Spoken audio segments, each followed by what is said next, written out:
Okay, I'll call the meeting to order. And Vicki, can you call the roll, please? Sure. Bagley, Here. Herzog, Here. Jamian, Here. Austin, Here. LaFontaine, Here. Long, Here. McGilvery, Here. Nash, Here. Quarles, Here. Vanderveen. Here. All 10 are present. We have a quorum. Can we all rise for the Pledge of Allegiance? Flag? Pledge Flag right here, Jim. Pledge allegiance Allegiance to to the flag the of the flag United States of America, of America, States of America, Republic. and to the republic, which is standing one nation, under God, indivisible, with liberty and justice for all. Well done. And thanks to Phil, we had a nice flag. So we don't even have that at the board, so. We're one up. I've got one right here if you need it. Before we get started, I just want to go over a few ground rules here, how this is going to work, since this is our first meeting like this. First of all, if you have your cell phones, please put them on vibrate at least, so that we're not interrupted. We're going to have a voice vote on just 2 items on the agenda. That's approval of the agenda and the minutes. That's the only time that we'll use the voice vote.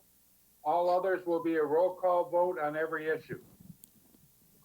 Each time that you want to speak, if you'll just hold up your hand like this, I'll acknowledge you, and that'll give you a chance to speak then. And that way we don't have 2 or 3 people talking at the same time. Also, at the bottom of your screen, if you rotate your arrow down, is your button for the microphone and camera. If you want to shut your camera off or your mic, you can do that as well. So, okay, I think that's it. First item we have on the agenda is the approval of the agenda. Now we have a couple items that have been that we're going to. One we're going to discuss, that's 10B, that's the millage. We'll discuss that when we get to that item on there. We're going to remove item 9N, which is the rhythm and rhymes, because that's been canceled at this point.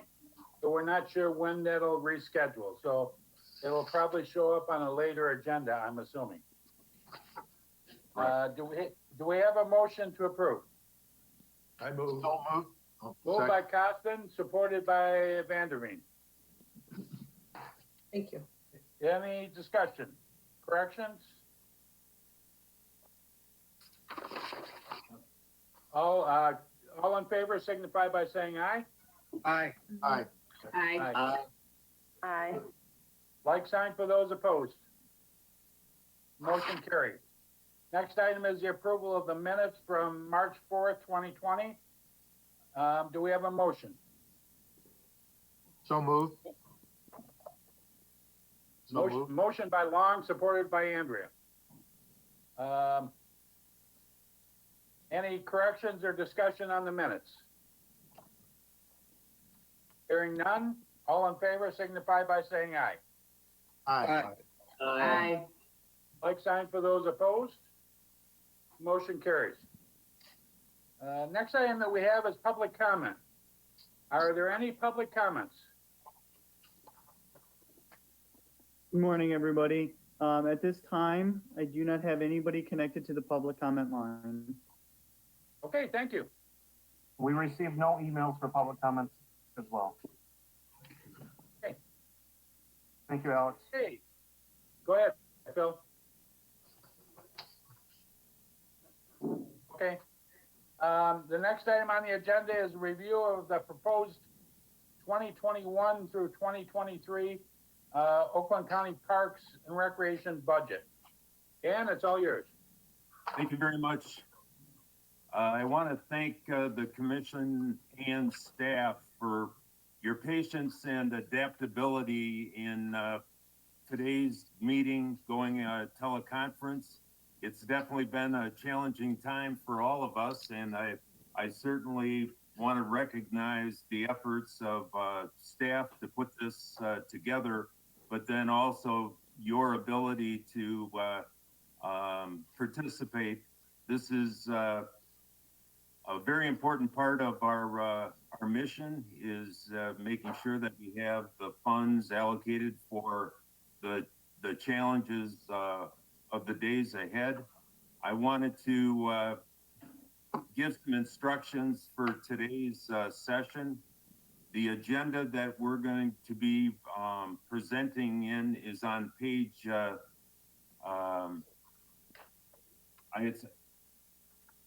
it's item 7, starting out on page 18 and page 19. And how this is going to work is the presenter will make their presentation, and then they will introduce the next person to come out. So starting this off, I'm going to be presenting on pages 1 through 3, and then I'm going to be passing it off to Jeff Phelps.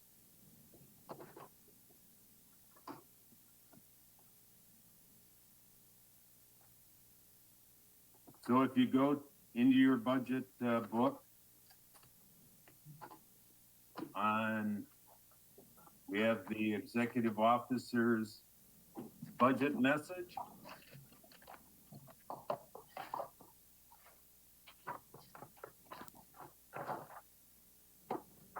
And we're looking at for fiscal 2021, a budget just north of 28 million.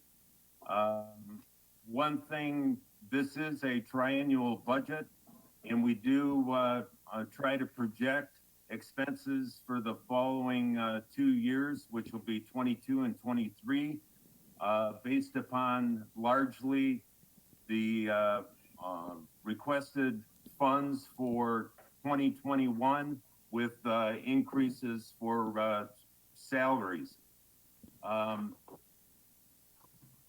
This budget does include all of our operations, as well as our capital equipment and our capital projects.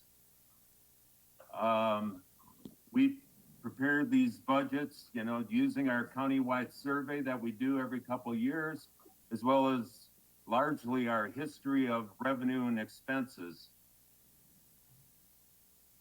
Moving forward, we're looking at the budget cycles. We operate on an October 1 fiscal. So this budget process will go through. I'll give you a couple highlights on schedule. June 3rd is when we will be making a conceptual approval of our proposed budget. Also, by the end of June, July 1st, we have to submit our budget to the county executive.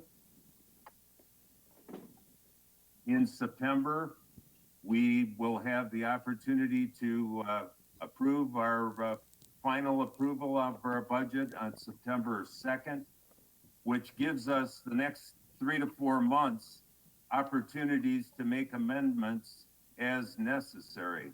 With the pandemic going on, there's a lot of questions that we don't have answers for.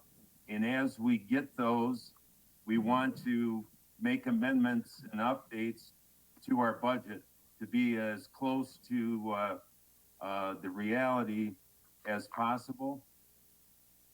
If you go down onto the bottom of page 2, the pie chart there gives you an idea of where the revenue for the Parks Commission comes from. And the property taxes is the largest, nearly 50% of our operating revenue, followed by charges for services, and that's general admissions, camping fees, etc. And then a point to note, the planned use of balance is a significant part of our operation, and Jeff will cover that shortly. Move on to page, And a question, 3. Yes, Dave? what was the planned use, budget for this year? Currently, it's amended to 3.3 million. What would we start at, you know, Jeff? Yep, that's in the regular agenda. On page 34, we started the fiscal year at 2.8 million, and then we had Okay. amendments for the collective bargaining agreement, the $15 minimum wage, and we Okay. still have, repost the Normandy Oaks reappropriation, and that's up to 3,331,934 as of today for 2020. Okay, so we started at 2.8 and we went to 3.3 because of those issues that you mentioned. Correct. Thank you. Those are listed on page 34 of your regular agenda.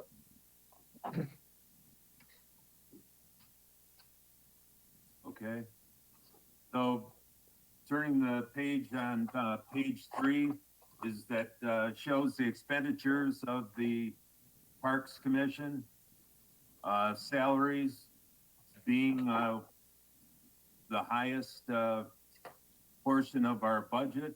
I will let you know, compared to most county parks and recreation agencies, ours is significantly lower than most.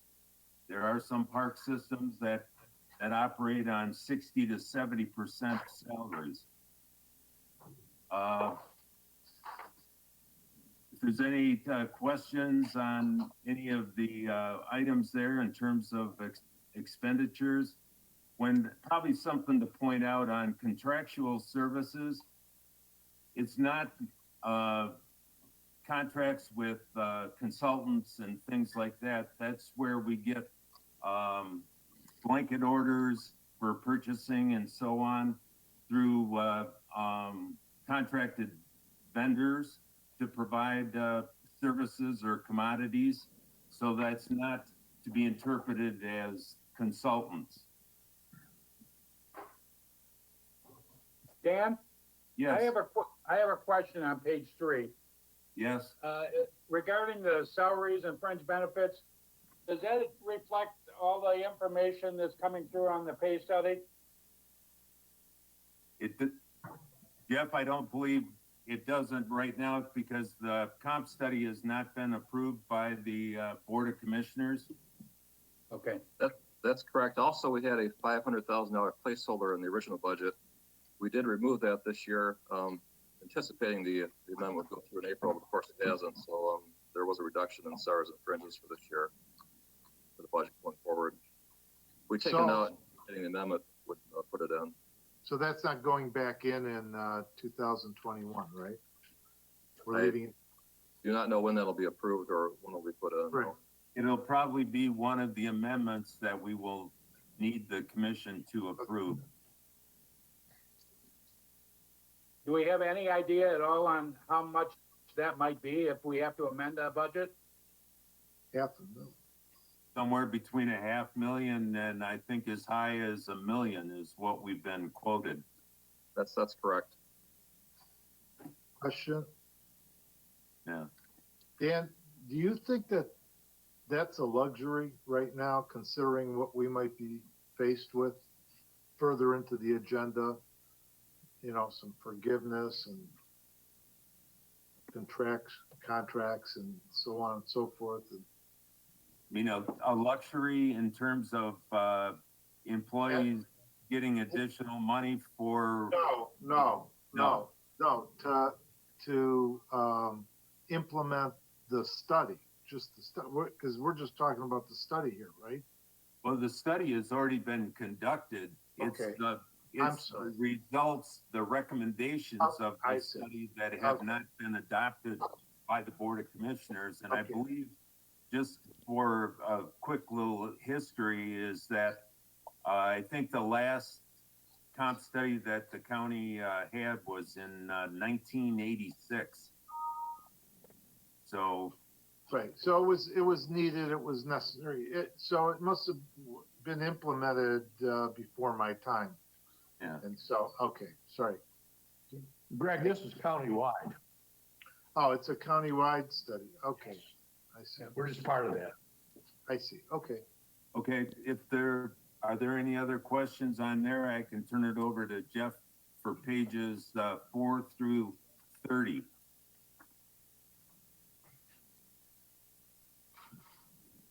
Hearing none. Yeah, I'm gonna cover pages 4 through 30. I guess the best thing to consider this is a roll-up of the entire budget document. We have various charts and schedules that break the budget down by control of the categories, by high-level programs. It also compares revenue and expenses over the course of historical periods around the reports. One report that is kind of notable is on page 22, and that is the line item budget report. And this is the report that goes to the Finance Committee, is recommended by the county executive to the full board for approval.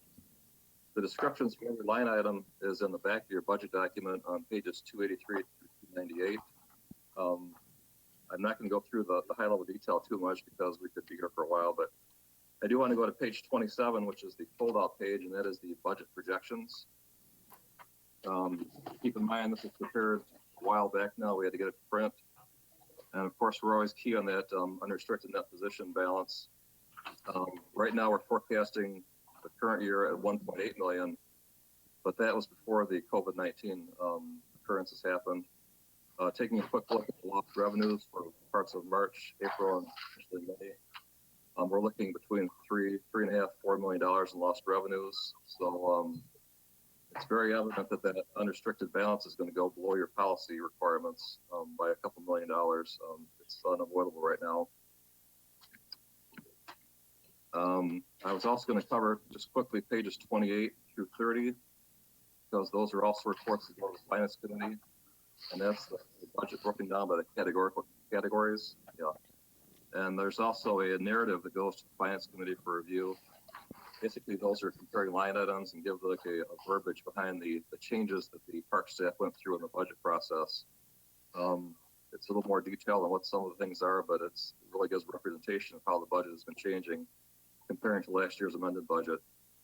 This is also work in progress because I'm sure we'll have more changes coming along when we find out more about the stars and fringes and also any county executive recommendations. Keep in mind, we prepared this budget before the county executive has even done the orientation, which I think takes place this Friday. So we are definitely ahead of the game, but in retrospect, I think there's probably a lot of work still to come this summer going forward. That covers through page 30. If you have any questions, please.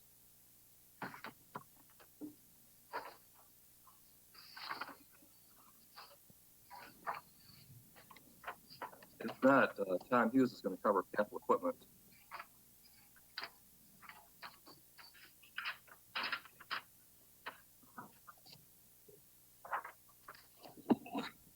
There he is. Hello, everybody. How you doing? Capital equipment is on page 260 in the book.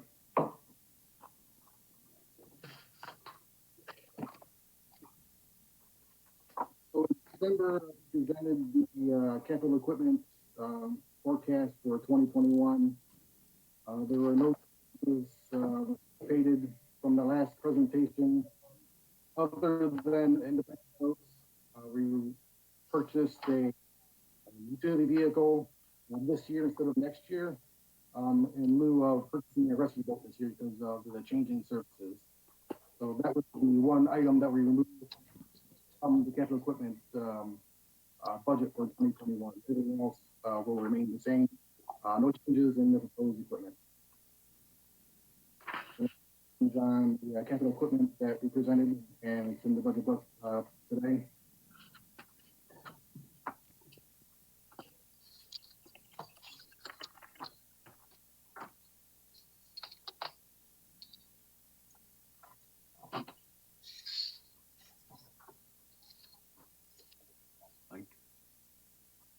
Okay.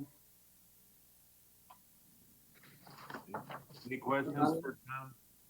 Pardon? Yeah, I have one question.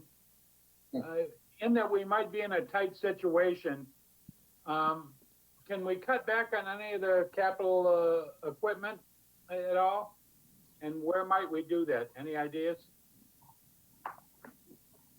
Yeah, definitely, and we'll have to do what we have to do to make sure we'll cut budgets if we need to, and there's definitely items that we will be able to cut. I don't want to say today exactly what they would be, but definitely we would review if that's the direction, cut equipment, we'll make that happen. Okay. Even at the beginning, we can have a proposed list of options of equipment to remove if we need to. I just think that with this COVID-19 deal, our cutback in revenues, we're gonna have to start watching real close, and, that's one area where we can, so that's the only reason I mention it. We're also looking at capital improvement and maintenance projects as well, and Mike is up to address those. Yeah, we'll be looking at the same questions that, for project cutbacks. Right now, we're at, just over 1.5 million in capital and about 900,000 in maintenance projects. So we'll be looking at those, over the next month. I do intend on, and I think I brought this up at the executive committee meeting on Monday, is that I do intend on, reporting on what those postponements could look like even in 2020, for the capital, improvement, and the maintenance projects. So I apologize for my camera. I have an older machine and it's making me look kind of wild up there on the screen, so.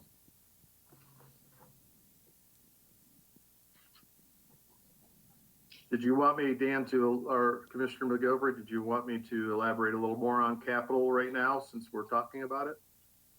If you can, as briefly as possible, yeah. There was a memo that was part of the packet that didn't get in there, but I just went high level. Like I said, the proposed capital improvement projects for fiscal year 2021 was $1,558,750 in projects. The maintenance management plan, which is the operating projects that we have out there that are within the operating budget, is $915,950. Of that 915, $467,750 is the natural resource management program, and that's been reduced down by 5% for this year. And again, we're going to be looking at those natural resource stewardship practices to see what we need to move forward on and what we can postpone, with the caveat that our natural areas are providing some great outdoor recreation for folks that are walking the parks, and I've heard comments back on how the trails look, and there's people don't realize that that's a lot to do with the stewardship that we do for our natural resources and Sarah's group and stuff. So just wanted to mention that. So that's real high level on there. The whole book is in there, all the scopes of the projects. So my phone is always open for a phone call if you have any questions. And we'll continue to review these projects as we move forward through the pandemic. Thanks, Mike. Are there any questions? Gary, I have one. Go ahead, Dave. Go ahead. This is an overall, from a 20,000 foot view. Have we given any thought to, I know we're going to discuss the millage later on, but if millages don't work out, if whatever we propose fails, we got a fallback thought, Dan or staff? A fallback? Yeah, from a budget standpoint, what if everything fails in the millage? I know this budget goes through, this will go through December 31 of 21, but we'd have to be looking at cutting back starting right now if it failed. Exactly. And that's where fiscal sustainability, we do have a committee meeting coming up prior to the May 6th commission meeting at 11:30. So that will be one of the topics that we will be addressing. Okay, good. Thank you. Sue? Any other questions? Okay, Dan, go ahead. Next. On staffing?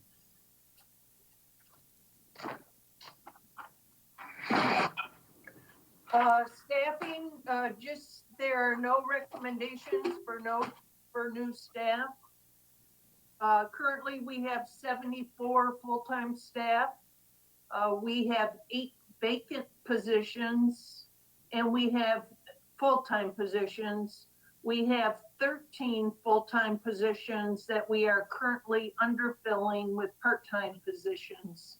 So you figure we have 21 full-time positions that we are either not filling or utilizing part-time staff in some sort. So we are definitely lean, but we understand looking at fiscal sustainability, the legacy costs of full-time staff to try and make it work from that aspect. We're at approximately 650 part-time staff. And the reason it is an estimate is because of the fact that we had to change our staffing positions because of workday.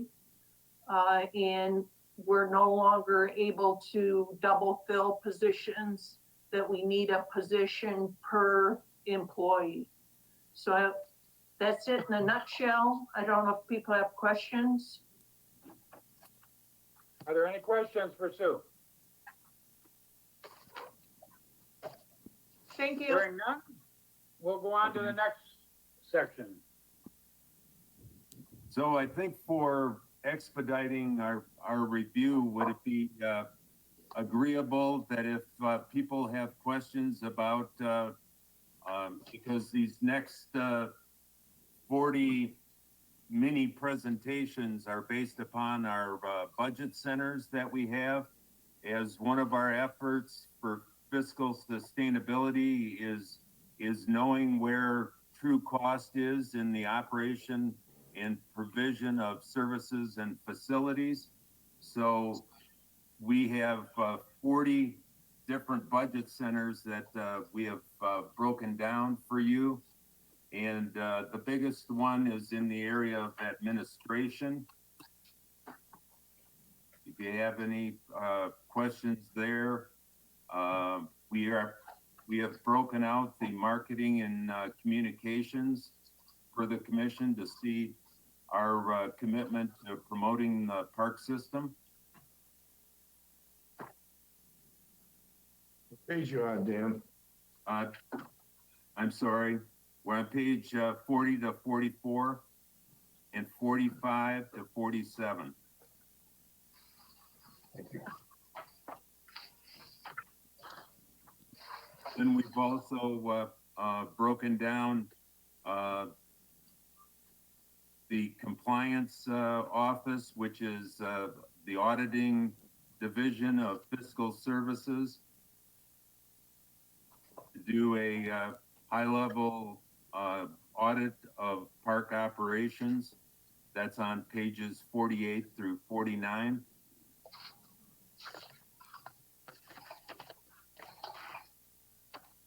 In terms of Parks Partnership, on pages 50 to 51, that was set up for the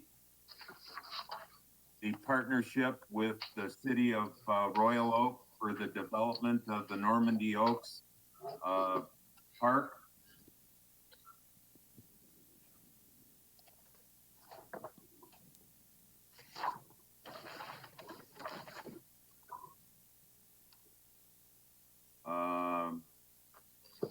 We also, just as a point, 52 to 53 and 54 to 55.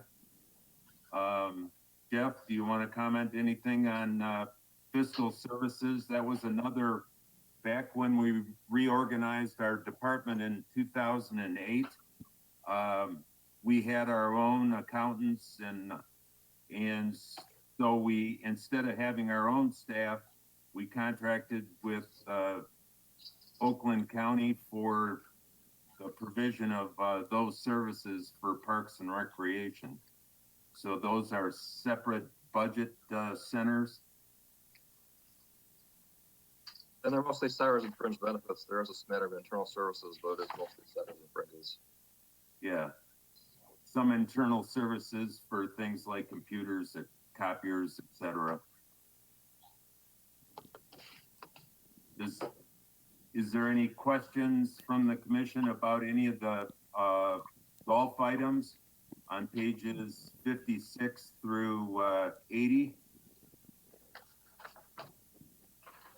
And I have a quick question. It shows revenues of 816,700 for this for the 21 budget. Is it obviously with this COVID-19, that's going to be down because we're getting a late start, if any start. Is there any plans on trying to cut back at the golf courses, if indeed we can open? Well, we're talking, what's presented here is our proposed fiscal 2021. In 2020's budget is where we will have some significant shortfalls that we're going to have to come back to you with our plans for reducing our costs of operation. Okay.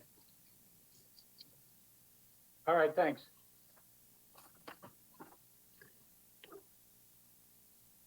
Any other questions?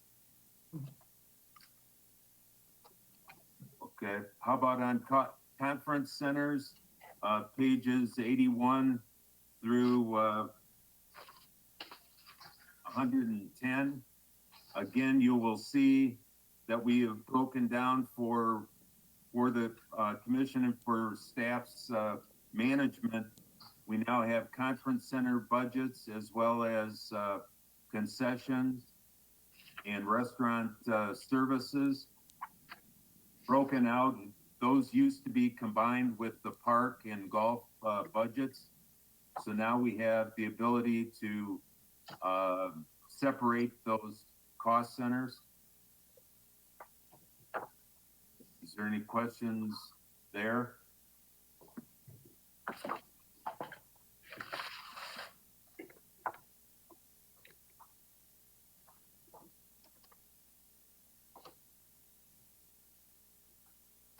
Breaking those out separately, and that's great information to know, but the banquet centers in some way could support the golf and the golf could support the banquet centers. So an overall picture, isn't it easier just to bundle those two?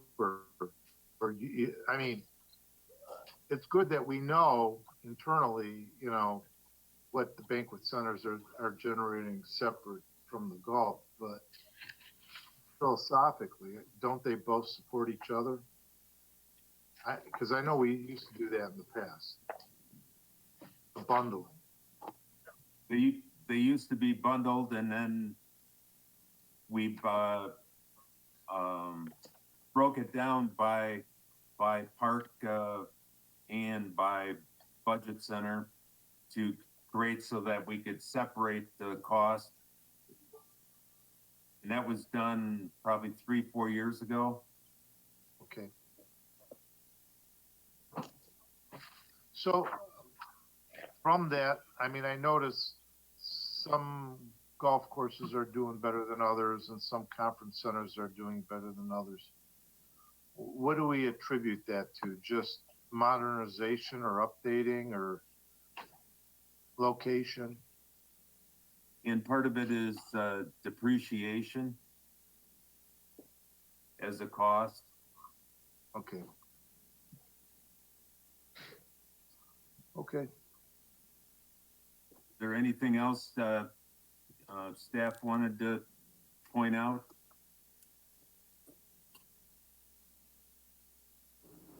For example, Red Oaks Golf Course is a 9-hole golf course where the rest of our facilities, golf course facilities, are 18.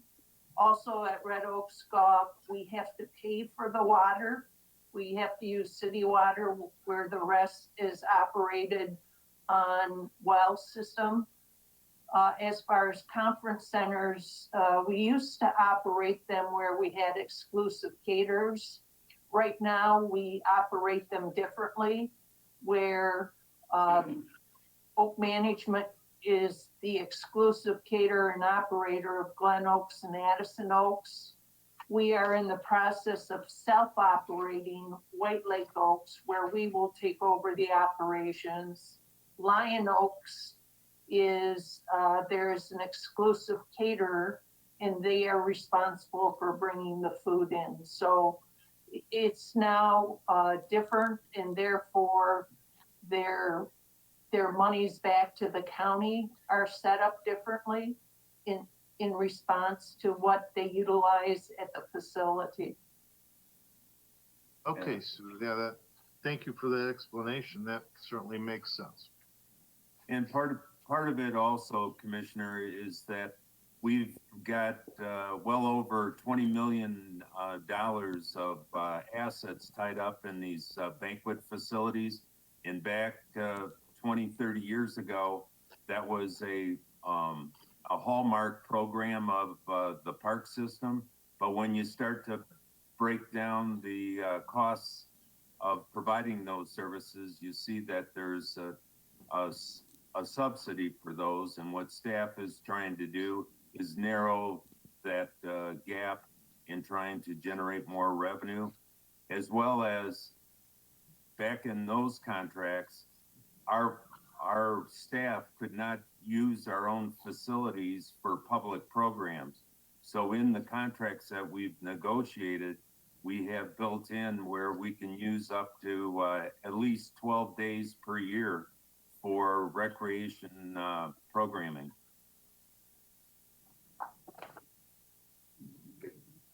Okay. How about in the area of parks, pages 111 through 151?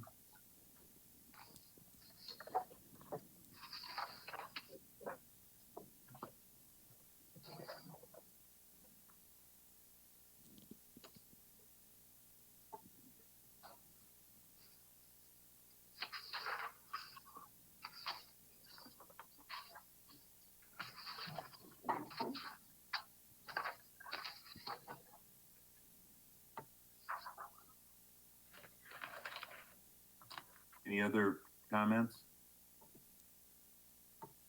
Okay, how about recreation? Pages 152 through 172.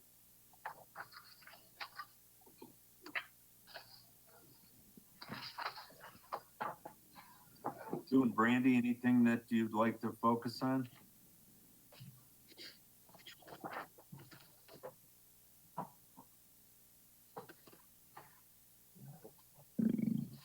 All right, you were doing them all, so I was just sitting here listening. I had to get my camera and everything on. No, it's good to see everyone.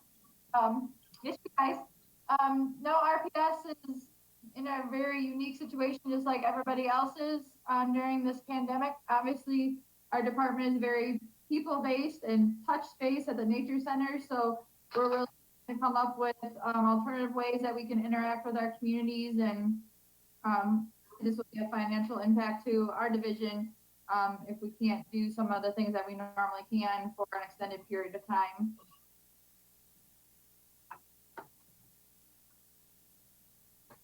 Did anybody have any questions?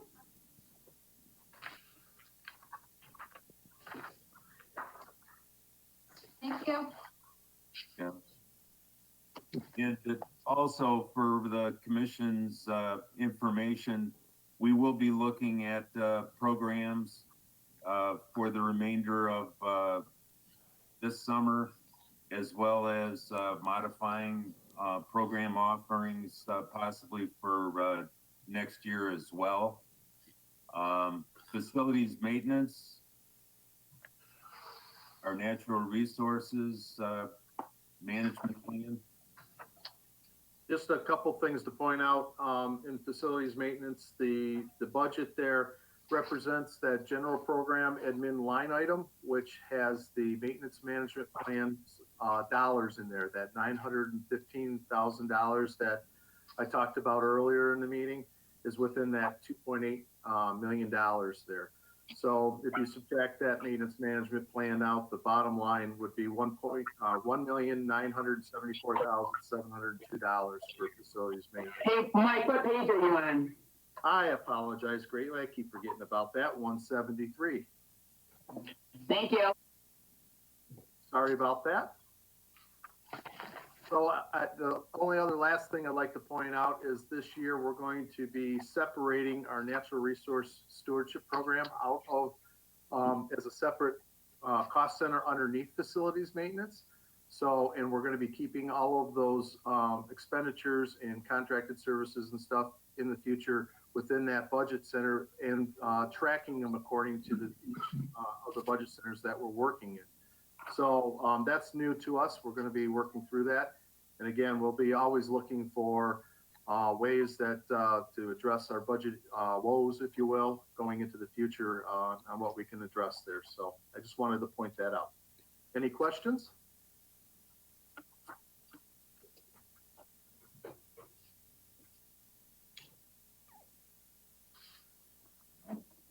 Thank you very much. Yeah.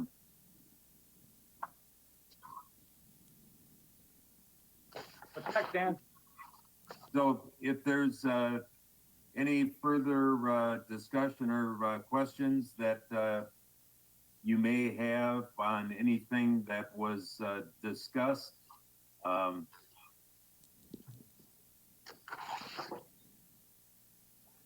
next time we would come to the commission would be for June 3rd again for that conceptual approval. And there could be some proposed amendments to that budget that we definitely will make you aware of. And again, July 1st, we have to have our budget provided to the county executive. There's also usually in August a presentation to the Board of Commissioners on our proposed budget. And then the final approval is September 2nd by the Parks Board. And then the final approval by the Board of Commissioners is September 17th. And then again, the budget starts for fiscal 2021 on October 1st of 20.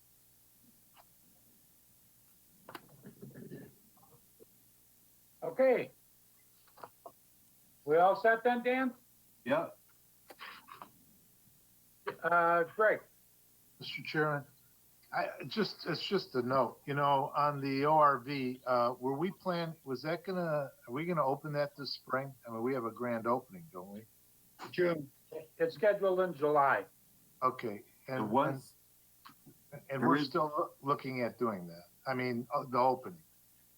Well, with this COVID-19, we don't know yet for sure, but For another discussion, but I just wanted to point out, I mean, you know, it looks like there's a subsidy this year in 2021, and actually, you know, all of our expenses are probably front loaded in this, and I mean, this should be a moneymaker for us, correct, going forward? So that's our plan. yeah, in subsequent budgets, we should see that subsidy go away and actually have it become a profit center or revenue source. Yep, that's what we're hoping. But according to the partnership agreement that we have with the Michigan Department of Natural Resources, is that the monies for ORV stays within, so if we generate more revenue than expense, it stays in that budget center. And the realistic opening of the ORV facility is now looking to be late August, early September because of the pandemic. Okay. And we'll keep you advised of that. Yeah, I mean, it's a $100,000 and some change subsidy, so nothing to worry about.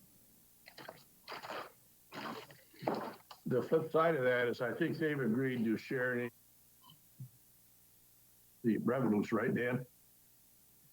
The share in any losses, yes, at 50%.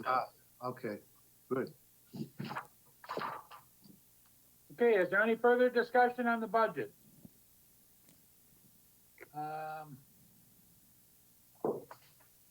Hearing none, we'll move on with communications.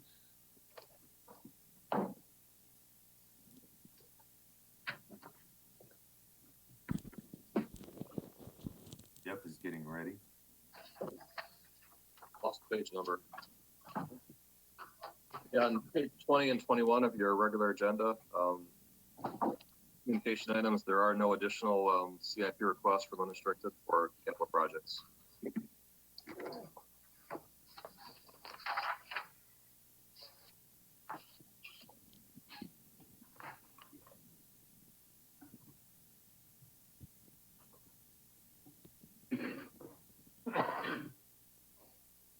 Whoops, I misspoke. There is one item for $12,000 to move unrestricted to for the painting of the admin building soffits. Apologies, I read too quickly.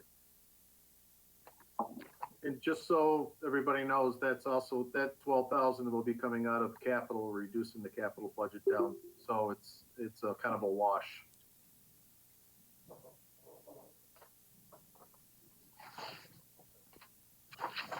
Are there any questions or concerns? Hearing none, we'll move on to the consent agenda. Again, just to remind everybody, the 9N has been taken off. That's the Rhythm and Rhymes Music Festival in Southfield. So we'll be voting on 1 through 8. Do I have a motion? Motion by Costin, supported by Quarles. Any discussion? Hearing none, can we have a roll call vote, please? Herzog. Herzog. Aye. Did you say me, Vicky? Yes. Damian, Yes. Oh, you said me. Okay, I can understand. Costin, Yes. LaFontaine, Yes. Vaughn, Yes. McGilvery, Yes? Dash, Yes. Quarles, Yes. Vanderveen, Yes. and Bagley. Yes.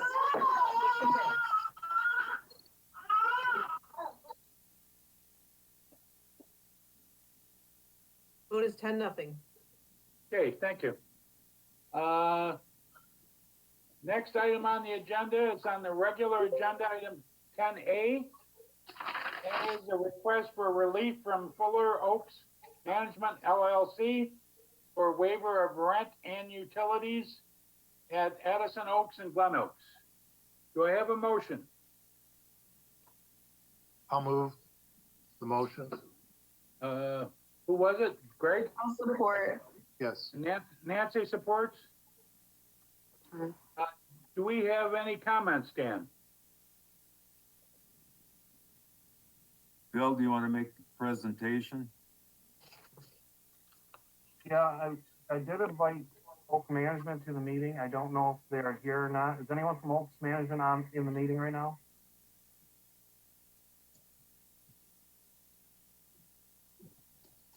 Okay, they were invited. I'm not sure where they're at, but I can speak to what's in the packet for everybody. This is reference to their current contract with us, which is for Addison Oaks and Glen Oaks Conference Centers. Obviously, with the COVID-19 crisis and the executive orders of the governor, they are not allowed to be in operation since sometime middle of March, end of March. Shortly thereafter, we did get an email request, which is in your packet, from Oak Management requesting all of their fees, utilities that they reimburse us for, be forgiven or waived for the fiscal year 2020, which would be October 1st of 2019 through September 30th of 2020. I did put together a projection of what that loss of revenue would be in the packet, which are just estimates. Maybe just to take a step back in your packet, you can see the contract is multi-tiered as far as payments from Oak Management. We have a flat fee that they pay us per year that's paid at the end of the year for both Glen Oaks and Addison Oaks. That was set when the contract was signed, and then that goes up 3% a year. Same thing with an equipment fee that started at $10,000 per facility, so $20,000 per year with a 3% escalator every year to help us maintain the equipment that's in these facilities, maintain and or replace. Their fee is fixed. Sometimes that fee is used up, sometimes it's not enough, but that's to cover the kitchen equipment specifically in these conference centers.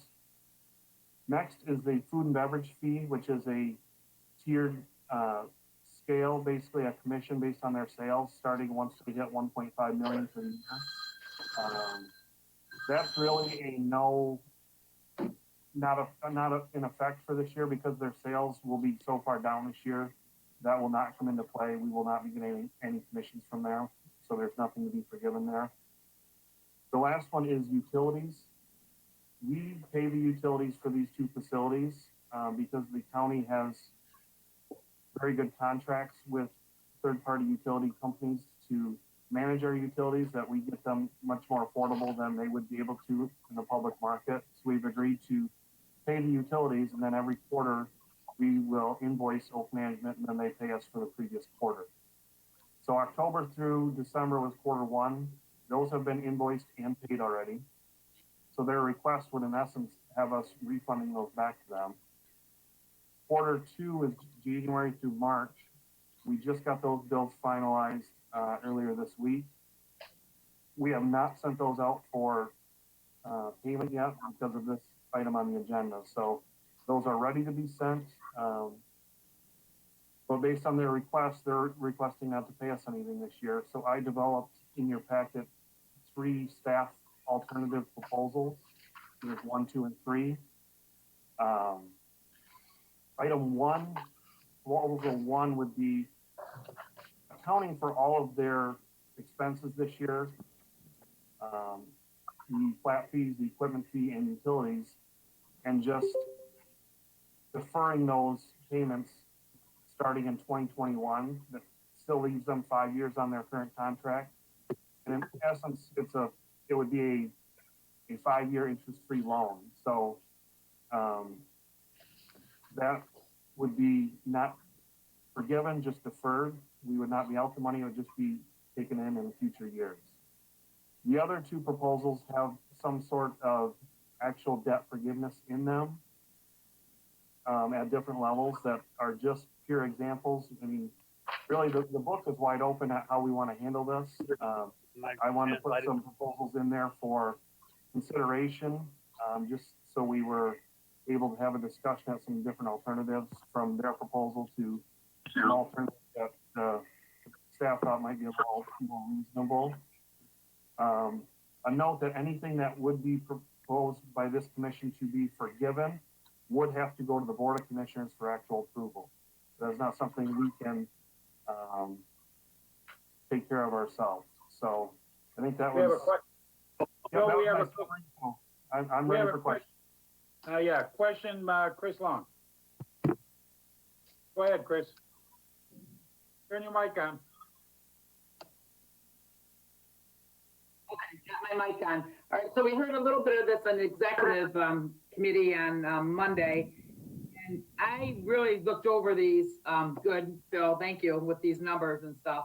And I am just in favor of proposal 1. As much as I know Oak Management is hurting, so are all the other small businesses, and in Michigan and around, in the United States right now. And there are some opportunities for them as a business to take loans from the federal right now, and they're going, they're going to put more money back in tomorrow. So I am concerned, and I think if we did any proposal 2 or 3 and it went to the full Board of Commission, I don't know if they would pass. We have the millage coming up and we're trying to keep it the same level and stuff. So, this is a private business, although we have a good relationship with them with parks, but I am just in favor of deferment only. So proposal number 1. I'm done. Someone else can say what they think. What was proposal 1? I don't have it here in front of me, Chris. Okay, so proposal 1 is just the deferment only, like Phil said. So they've already paid their bills up until the beginning of the year, Phil.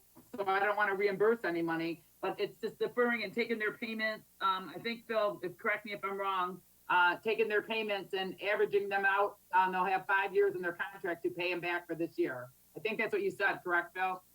Yeah, so I guess to give a little more detail on the proposal 1, the deferment, yeah, the quarter 1's already paid and received, so we're good there. So this would really be taking, and I'm flexible enough, even taking the current invoice we have to send them for January through March.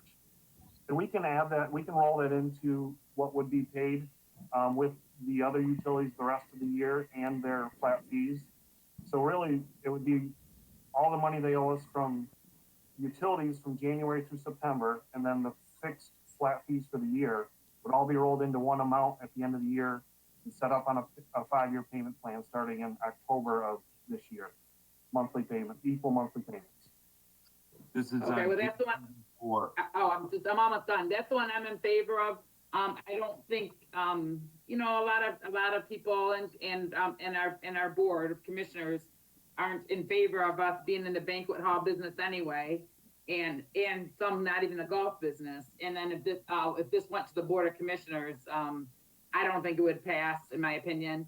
I think the deferment, does that have to go in front of the board too, Phil?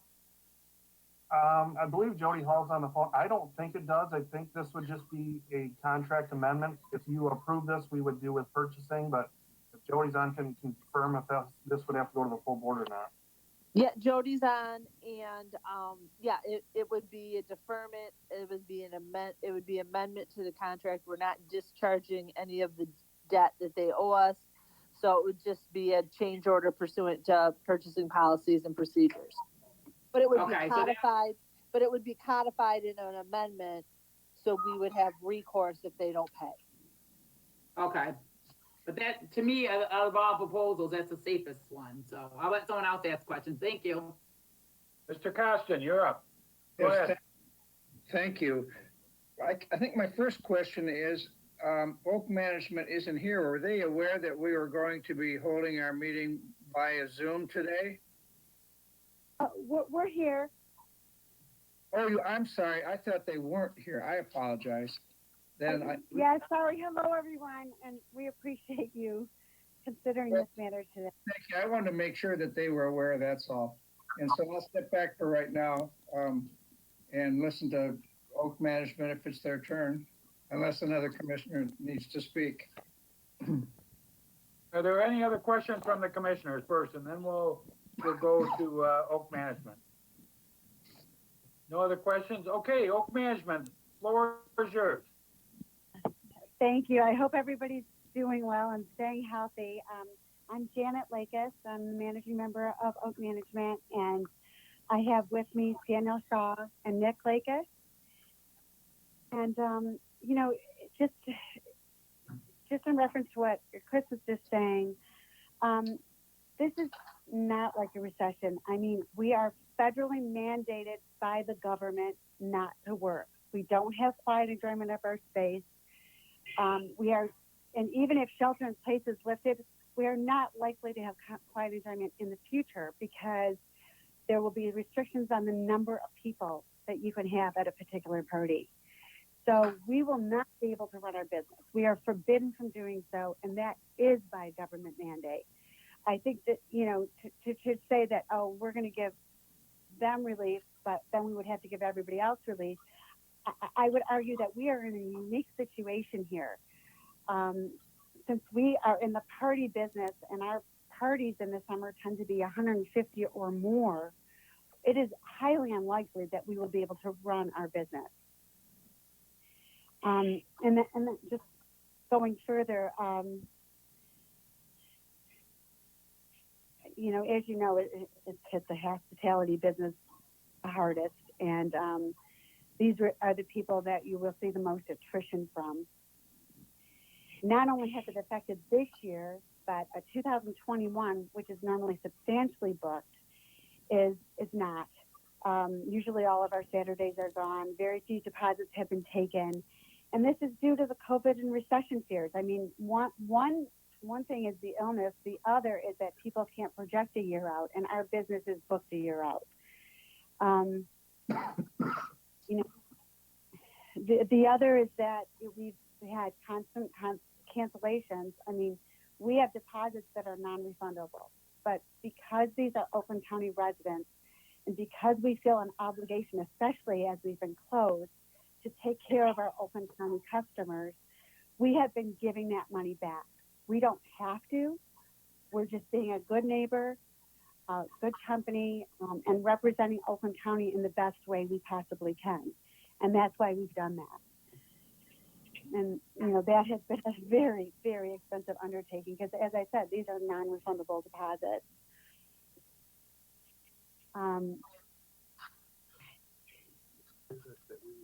So, I'm sorry? Greg, you had a question? Go ahead. no, I just have a comment. Basically, what Christina is saying is she's suggesting what can be approved, what she thinks would be approved at the meeting, at the Board of Commissioners meeting. That's valuable information, but they also sometimes in the past have listened to our recommendation as well. So they'll balance our recommendation off of however they feel. As a small businessman myself, although I'm considered an essential business right now, so we're still working, but there is a lot of hardship out there. So in considering these proposals, I'm okay myself with considering a portion of forgiveness on some of the rents that we're charging for items that don't necessarily cost us any money, that have been bought and paid. Those are kind of like softer expenses. And, there is a thing here. I think we have an obligation to help our vendors stay alive. It's like, we're in Detroit, so we see Chrysler, Ford, and GM, the work and the efforts that they spend on keeping vendors, and I'm not saying this is the case here, from going bankrupt and destroying the supply chain, is unbelievable what they do for their vendors. So, if we're looking at something in the short term, it might be easier to say no forgiveness. But if we're looking for something in the long term, and we think that we can encourage this vendor going forward, if indeed they're doing a good job, and I have no research to know if they are or not, I would prefer to see if we could consider a little bit of forgiveness on a portion of their expense. But Janet, one of the things that I don't understand is, why are you requesting going all the way back to October in your initial request? Well, so this is the situation. Our year, we make all our money in the summer. So our year really starts mid-May and goes through September. The rest of the year is kind of a loss leader for us. I mean, we do it because that's our business and we want to accommodate everybody. But we are in the heart of the time when we could be profitable. And I wouldn't want to go to a wedding right now, would you? I mean, would you even want to go this summer or this fall? I think people are so afraid at this point that we are essentially shut down. I mean, that's the way we're looking at it. And quite honestly, if I'm wrong and they open things up and we can have we can have our weddings and the number of people can attend and people from out of town or the elderly will come, I'd be happy to pay everything. If there's certain benchmarks and you say, okay, if you're actually in business and you can actually operate, I would be happy to conform to any of those benchmarks. You know, we're in survival mode. I don't want to benefit from this. We don't want to benefit from this. We just want to make sure we're here to fight another day. And looking out at 2020 and 2021, quite honestly, we're pretty much dead in the water. We aren't taking deposits for next year. Nobody's thinking about a party.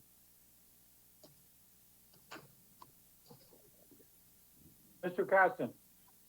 Thank you, Mr. Chairman. I think one of the things I would suggest that we consider up front is just how long Oak Management has been in a very friendly, terrific relationship with Parks and Rec.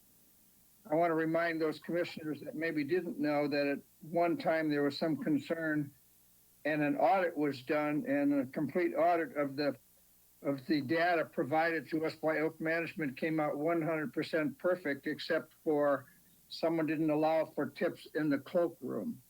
And when you have relationships, I don't know if it's been 30 years, I don't know, it's been many years more than I have been on this board. And I believe I would support Greg Jamian's position in this, that certainly we should consider, absolutely positively consider some form of forgiveness, because we're hoping that they will come back. And they have been a valued, I'm going to call them a partner by contract, for too long to just suddenly say, well, too bad. And I truly believe, I'm glad that Janet and Nick and Dan are there, because when I didn't hear their voice, I thought, wait a minute, I was going to ask that we adjourn this issue somehow to give them an opportunity to speak. I think it might be important for Janet to let us know that what type of money or funding that they may be able to get from the government as a result of, I believe, a small business, certainly less than 500 employees. And that might help us to some extent, but my opinion is, and my vote will be, that we have to consider forgiveness. Total, I'm not, because I don't think I have enough information, but I think forgiveness is in order, because we plan to continue to have a good relationship with these great partners. Any other comments? Go ahead. That's a great point. And I was just going to say, with respect to the PPP, whatever money that we get that, you know, is slated to be forgiven, you would get 25% of that. So that is definitely going to be directed to the county no matter what. When we asked for total forgiveness, I didn't know if we would be getting anything.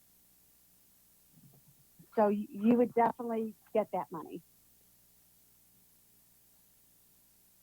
Have you applied? We actually received funding on Friday.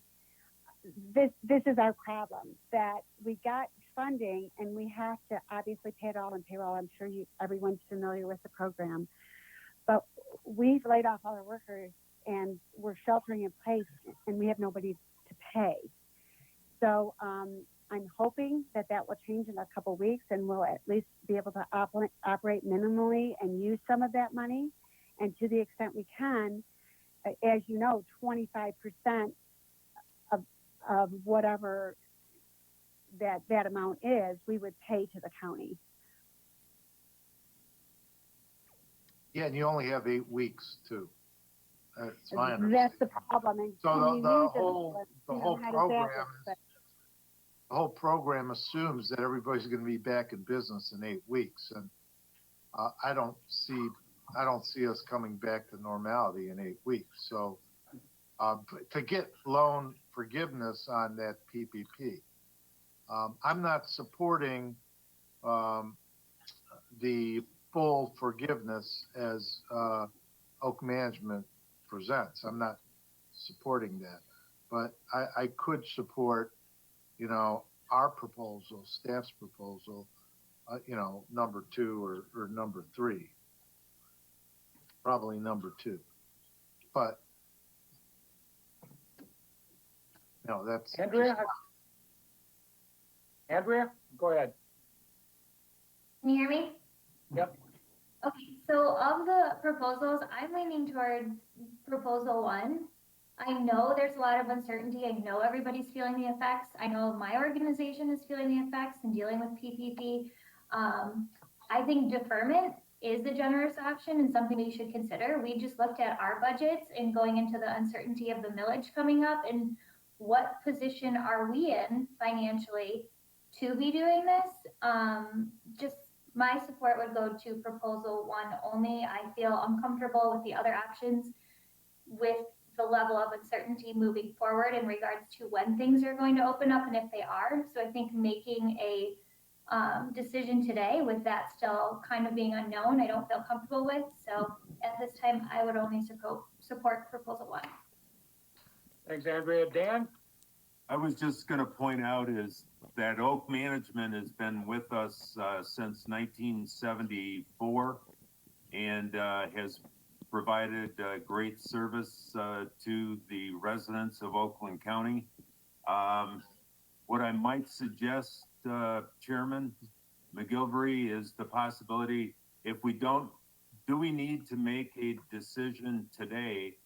Or could we have a subgroup of the commission meet with Oak Management to try to arrive at an agreement?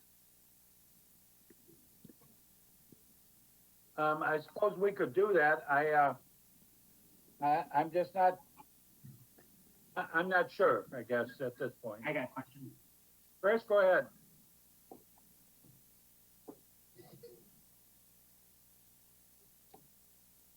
Yeah, her microphone's off. Chris, your mic's off. Sorry. I hear everything Oak Management says, and I love you guys. I think you provide excellent service at these banquet halls, and your food is very good. And I am deeply concerned about all small businesses right now. And I get what you're saying because our farm is the same thing. It's you know, a lot of people at a time, and I don't know if we're going to be able to open in fall. And I know where you're coming from. So I'm wondering if a solution for if we don't want to like postpone or make them wait for a decision. I certainly think we could have a study group. We have a great relationship with them, but I'm wondering if we can defer some payments for now somehow, so they know, and then have a study group. And if something further needs done, there's some uncertainty whether we're going to be able to open up or not. I get that. And we may need to do some kind of combination. But I'm not sure we do at this point. So I am wondering if we can do a deferment now, maybe perhaps make a study group and have them involved and some of us involved in it with Oak Management. And then if there needs to be some kind of combination, have a little bit of more time to consider it. But I'm wondering if they need the deferment, some kind of deferment now, or can take our word, I don't know. So that's what I'm suggesting, maybe a deferment right now. Perhaps make a study group, and then maybe have to come up with some kind of combination, deferment and forgiveness. Bill? Yeah, just to answer that question, the only thing we have outstanding is the utilities January through March. And I mean, my recommendation is I have no need to send that to them right now. We can sit on that invoice. We're halfway through the fiscal year. So I don't think we need any formal action from this board today on any kind of deferment. If we don't want to take action today, that's fine. If we want to have that subcommittee come back, I would rather do one action at one time. So if we don't know exactly what that is, there's no rush to make any decision today. If there's going to be a study group, let's let them come back with a recommendation and do one final recommendation at that time. I mean, as long as we do it before the end of the fiscal year, we're okay. Okay, thanks. Costin? Thank you Go ahead, again. Rob. I'm not sure at this point if we're ready for a motion or not, but I totally support Christine and Phil's comments because I don't think that I was going to ask when I said I don't think we have to make a decision today. I think what might happen in terms of what the governor does or what the president does or what's going to happen during the next 2 months. I'm a small businessman too. And so I would choose to her at this point, and I would like very much if I could be considered to be appointed to the group or committee to study this with Oak Management and see what we can do to do the best possible thing, you know, during these hard times. I think our contract, the force majeure, certainly gives us the opportunity to consider that. But that would be my, I'll say that in a motion, if you would let me, Mr. Commissioner. I'll just step back for further discussion. Phil says we can just let it go, let it ride for right now and set up a committee and look at that. So I think maybe that might be the best avenue. But I do want to make a couple comments. I understand that Oak Management is having a difficult time, as is hundreds of other businesses throughout Oakland County. The difference in this scenario is that they're working with us, the Parks Department. I personally would have an awful hard time deferring any payment to a business and then going out for a millage vote. That's my concern. And so with that being said, I mean, I might be willing to defer it at this point, but I certainly would not be able to make a motion or vote on to give them something for it.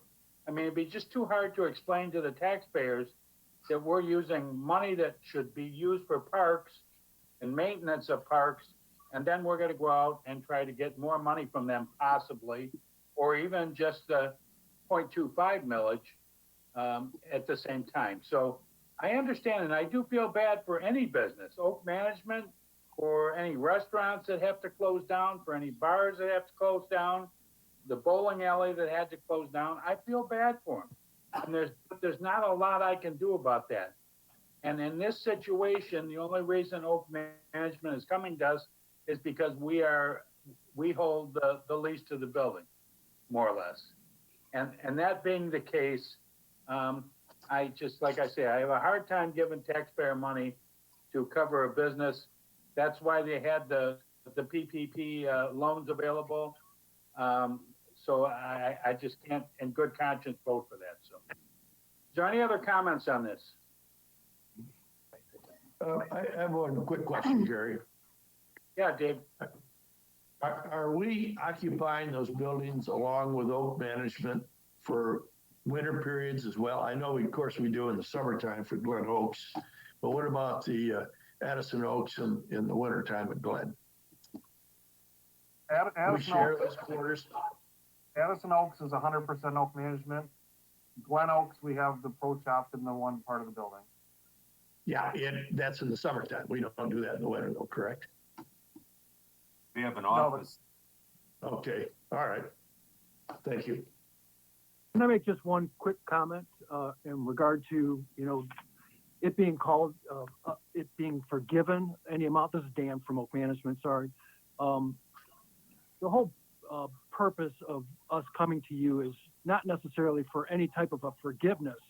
We're looking for us to alter the contract going forward, just in order for you to recognize the fact that the business that we're operating within is totally different than what it was when we entered into this contract. When we entered into this contract, we were in an environment that allowed us to provide services at a level that we felt confident we would be able to achieve. That's been turned on its head because, number one, we're mandated not to be in operation, and number two, the atmosphere economically going forward is changing. So I hate to have anyone sit here and look at it as though you're forgiving us anything.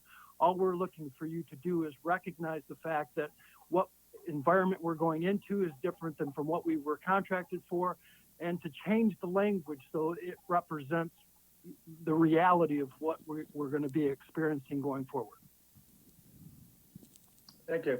Are there any other questions or concerns?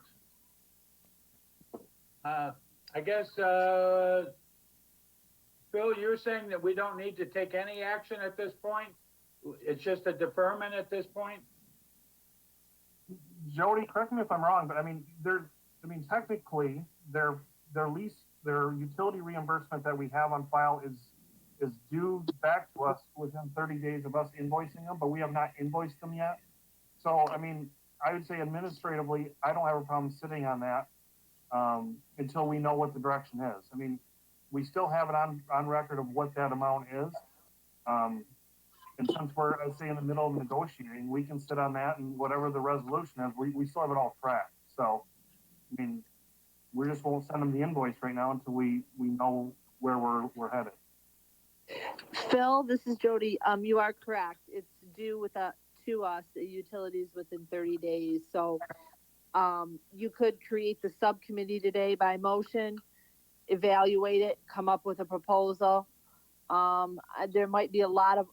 a lot of other different proposals you could think about at this time, you know, given the current state of affairs. So, it might be a good idea.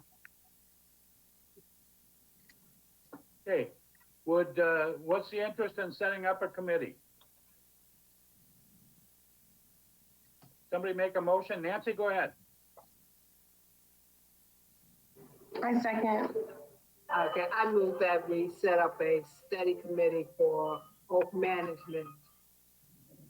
Support. Supported by Vanderveen. Second. Bob, okay. Is there anybody who would like to volunteer for that committee? Bob Wood? Anybody else? Nancy? And Amanda? Okay. Dan, can you take care of setting up a meeting so that we can discuss it further? So we do not have a quorum of commissioners, correct? Let's see, Just 1, be three. 2, I saw a number of hands go up. just 3. 6. Okay. Mr. McGilvery?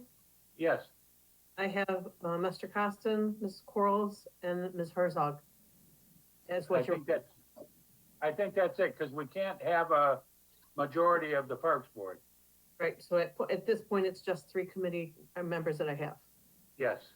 Okay. And I have motion from Nancy, supported by Vanderveen. Do you want a roll call now? Yes, please. Okay, Jamian, Yes. Austin, Yes. Fontaine? Andrea? Someone will attend to you shortly. Your microphone's off. Yes, sorry. Oh, okay. Long, Yeah. Gilbert, Yes. Dash, Yes. Quarles, Yes. Vanderveen, Yes. Bagley, Yes. and Herzog. Okay, 10-0, motion passed. Very good. Really appreciate it. Thanks so much. No, thank you. We'll move on to the next item. Oh, was there somebody? Dan, I was gonna ask, did you want the first meeting to be within the week? Whatever's convenient for you. Okay. Thank you. We're ready to meet anytime, even on a Sunday. We're always available. All right. Thank you. With that, we'll move on to the next item on the agenda, and that is item 10B, proposed Oakland County Parks millage renewal on the 2020 ballot. I guess I'd like to just start off by saying we've had some meetings, including the county executive and some of his staff with the chairman of the Board of Commissioners. We've had discussions with both caucuses at one of our BOC virtual meetings. Dan's given presentations several times. And we had talked about a 0.35 increase in the millage. And we were planning on doing it in the August ballot. But then all of a sudden, COVID-19 hit us and really put us in a bad way. We have lost, we will be losing revenue quite a bit. So we're undecided as to what to do. If we ask for an increase in August, is the voters going to approve that? It's questionable. I mean, there's a lot of people that are out of work, so it's going to be a difficult question in August. So up until just yesterday, we've talked about it, and we've decided that probably the best bet would be to do a November election. And possibly at this point, it'll just be for a 0.25, which is renew and restore. But we don't want to vote on it yet today. That's why this is going to be postponed, because we now have a little bit more time since we're moving it from August to November. It will also give us an opportunity to kind of poll people and see what people's thoughts are countywide with some kind of a phone poll. So we'll probably be looking at that. And that's kind of where we're at. Do we have any comments or questions at all? I'll be more than happy to try to answer them. Good plan. Dave, your mic. Your mic, Dave. Okay, I got it now, thanks. Yeah. I like the word restore, but if we make it renew and replace, I think we collect the revenues another year earlier. I think Jody's on. Is that correct, Jody? Dave, what was your question again? I'm saying, Gary used the word restore, which I prefer on the ballot. But if we renew and replace rather than renew and restore, we can collect the millage earlier. Yeah, but if you're going to November, it would, I think we'd have to have Dave Heber run the numbers over at equalization. But since you're moving it out to November, I think that it will be negligible. You know, Dave will have to evaluate that, whether you do renew and restore or renew and replace. Well, since we're not making a decision today, it'd be good to have them do that, just for our information. Yeah, you'd have to have that information to be able to make that, educated decision. So that's what I would recommend. Like I say, I prefer the word restore, but if replace gives us more money faster, then that's a consideration. But don't forget, when we did the numbers before, it was based on the August. Correct, I understand. August election, so there's August, September, October, November, 4 months almost, 3 months, so it could affect it.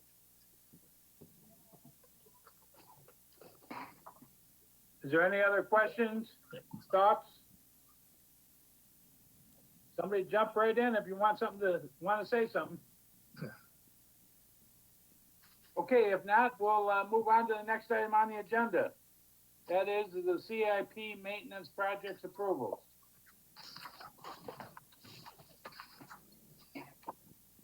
First one is Red Oaks Wade Pool Sanitation Pump Station Design.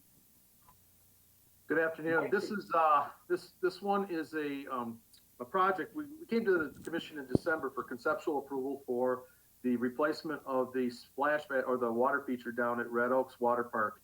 And we had conceptual approvals. However, shortly after that, we discovered that part of our pool water was getting discharged into the storm system. And I say part of it, it was a lower percentage, but we still had it discharged into the storm system, which is considered an illicit discharge. So after reviewing the site, reviewing everything down there, we needed to put a sanitary pump station to get it to properly dispose of the pool water because it's treated water. And so we had to enter into some proposals from our engineers, our contracted engineers. And this is a proposal that we accepted with Nowak and Browse, who is currently on annual contract, for $28,664 to complete that design. We are moving ahead with it because we needed to get it done. And so a portion of that's been expended, but for fiscal responsibility and sustainability, we need to just bring it before the commission and get it approved. I am anticipating that this amount will be covered within the existing CIP funds. So I think that's basically where we're at right now, and we just need a motion to approve us to move forward because it is over that $20,000 threshold. Do we have a motion? I move that. Motion by Nash, supported by Costin. Ebony, you have a question? You need to turn your mic on. I was just, supporting. Oh, I'm sorry, okay. Mike, I do have one question for you. Go ahead. I thought that George Kuhn Drain had combined services, both sanitary as well as storm. Is that correct, Jim? Do you know? That was corrected back in 2003, and Jim Nash probably can talk a little bit more in detail about it, but right about that same time of when it was corrected, so was the expansion of the water park. And this connection wasn't realized by either project to make it into the sanitary system.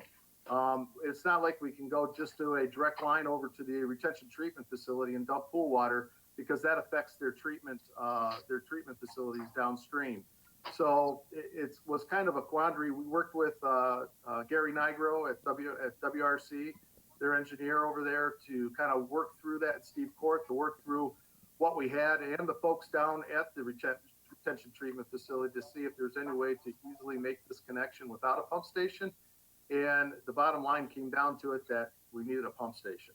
And so we're looking, when we come back to the commission in July, I believe, for the overall project for the splash pad down there, we are anticipating being over the conceptual approved amount for the project overall because of this. And we are also anticipating, because that we are postponing a couple other projects, which we'll report on in June, that we will be able to cover it within the existing CIP funding for 2020. So. Okay, are there any further questions or comments on this? Okay, we have a motion and a support. I finished my motion. Pardon? Ebony motions. I motion. Okay. We had a motion from Nash and Costin. Yeah, we already had the motion, so we're set there. Thanks, Ebony. Okay, can we have a roll call vote, please? Sure, Mr. Costin, Yes. LaFontaine, Yes. Long, Yeah. McGilvery, Yes. Nash, Yes. Quarles, Yes. Vanderveen. Vanderveen? Bagley, Yes. Herzog, Yes. and Jamian.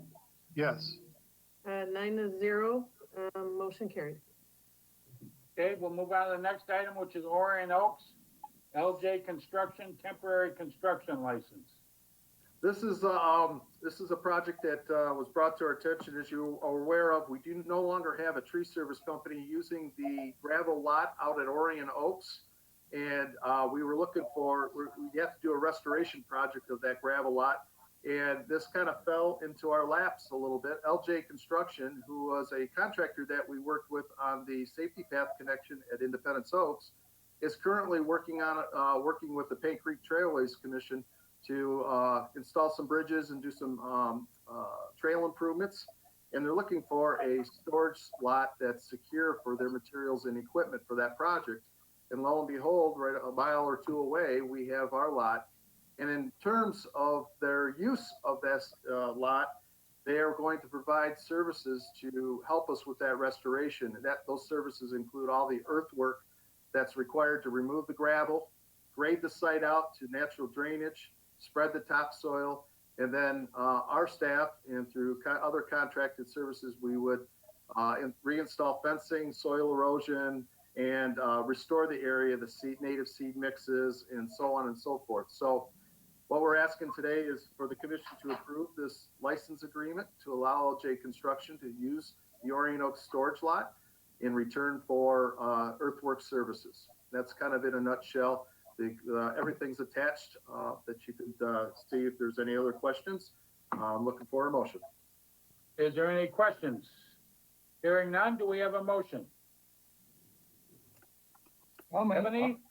Moved by Ebony, supported by Costin. Can we have a roll call vote, please?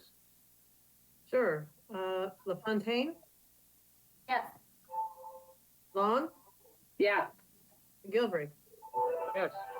Nash, Yes. Quarles, Yes. Vanderveen, Yes.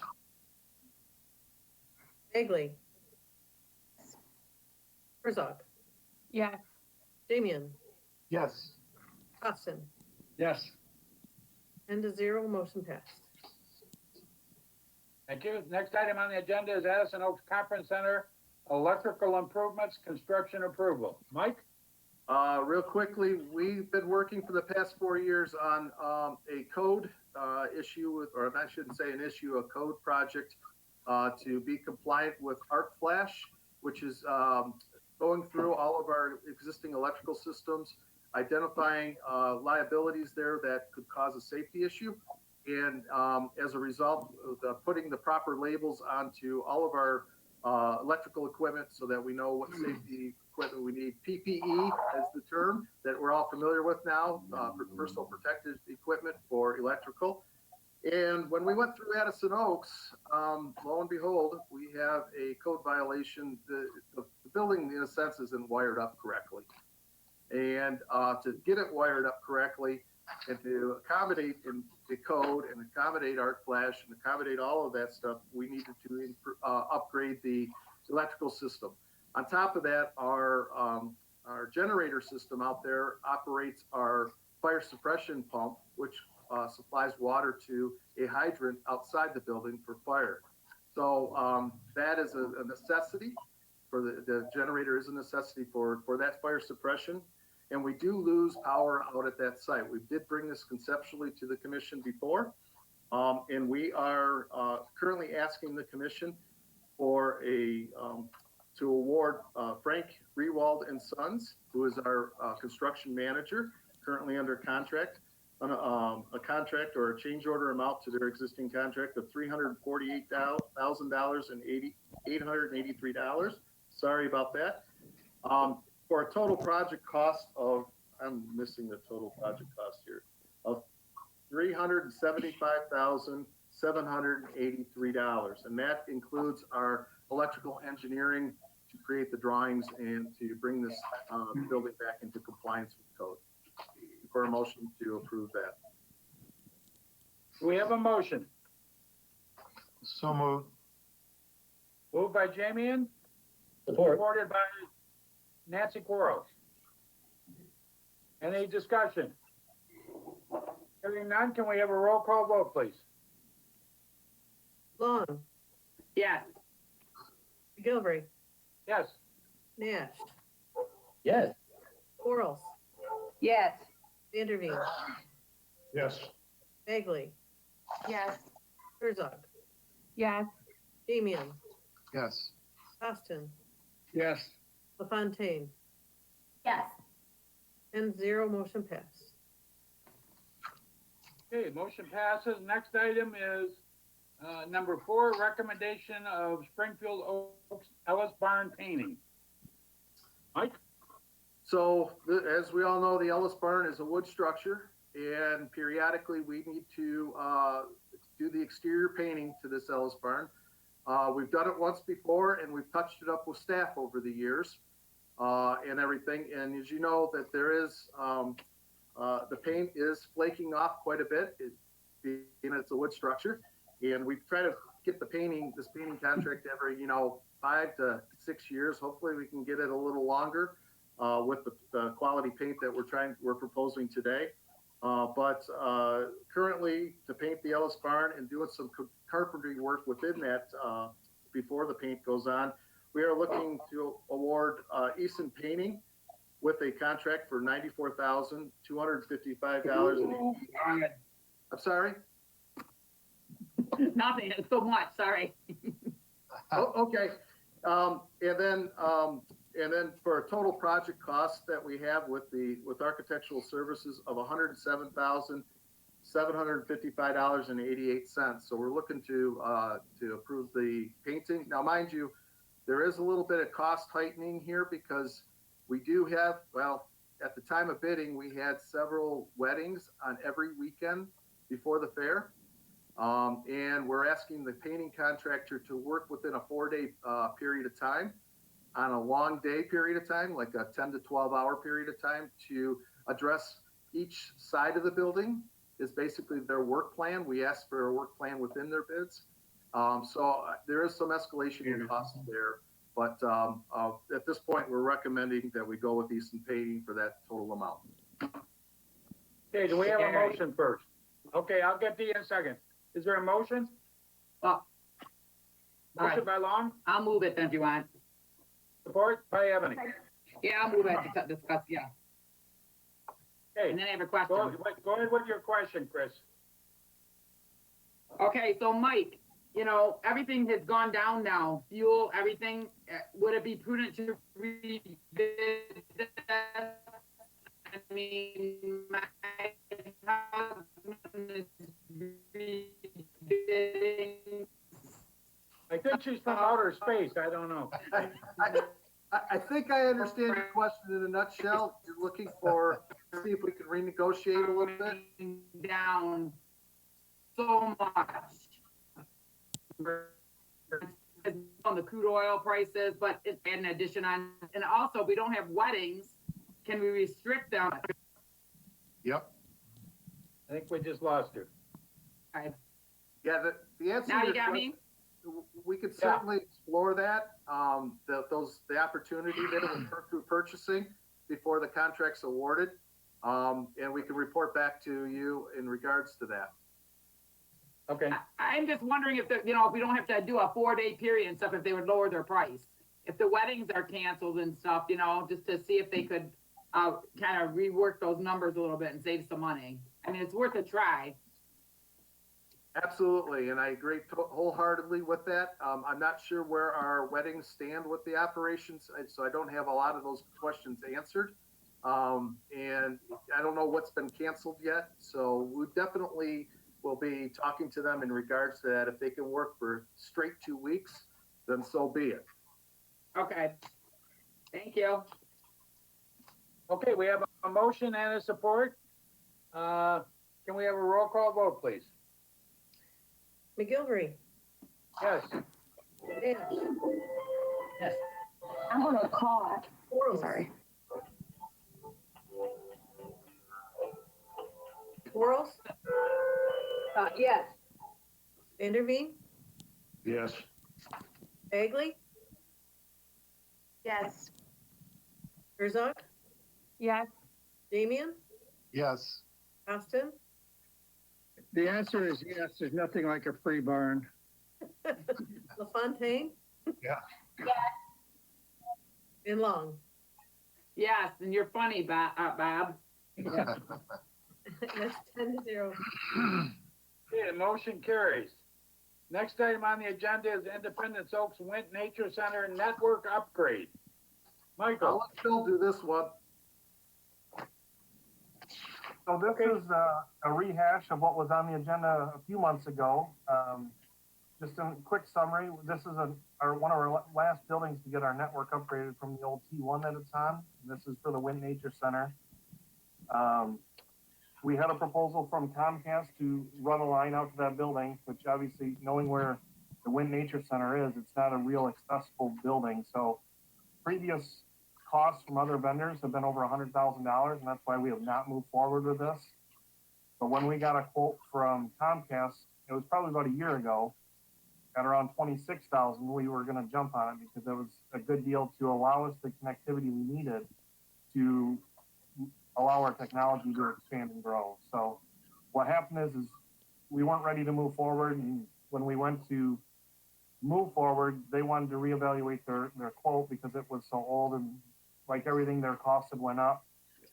But when we got their updated quote, it was significantly higher, back to a point where I was not comfortable moving forward with the project. So we went back to the drawing board with we had new representatives from Comcast, and they worked with their staff. And through some negotiation, we got them to hold their monthly costs for us, which was one of our pain points, and then severely bring the construction costs back down to a reasonable level. So we're at a $30,000 construction cost versus the 26 it was a year ago. So it's a $4,000 increase. That's why it's on the regular agenda.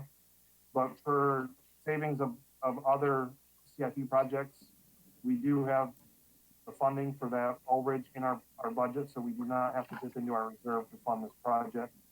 And this will allow us to tie in with IT for their network upgrade they're in the middle of, and we'll be getting all new network hardware out there paid for by IT as part of the project.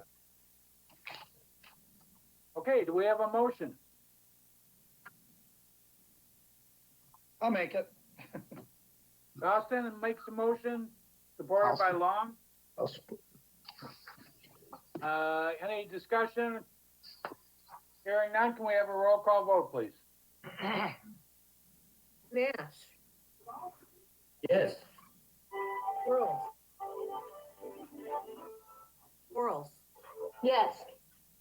Vanderveen, Yes. Bagley, Yes. Herzog, Yes. Damian, Yes. Austin, Yes. LaFontaine. LaFontaine,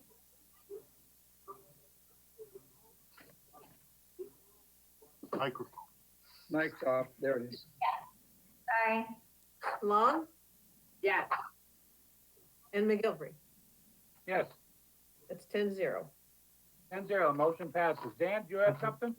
Yes, I'd like to make the commission aware that these 5 items that you have now approved, our administrative management team, our chief, Sue and I will be looking at ways of cutting budgets and trying to reduce our expenses moving through fiscal 2020. So we may come back to you with updates on these projects. Thanks, Dan. Next item on the agenda is D, and that's a request for proposals, RFP for sponsorship sales. Melissa, I guess you're up. Hi, good afternoon, everybody.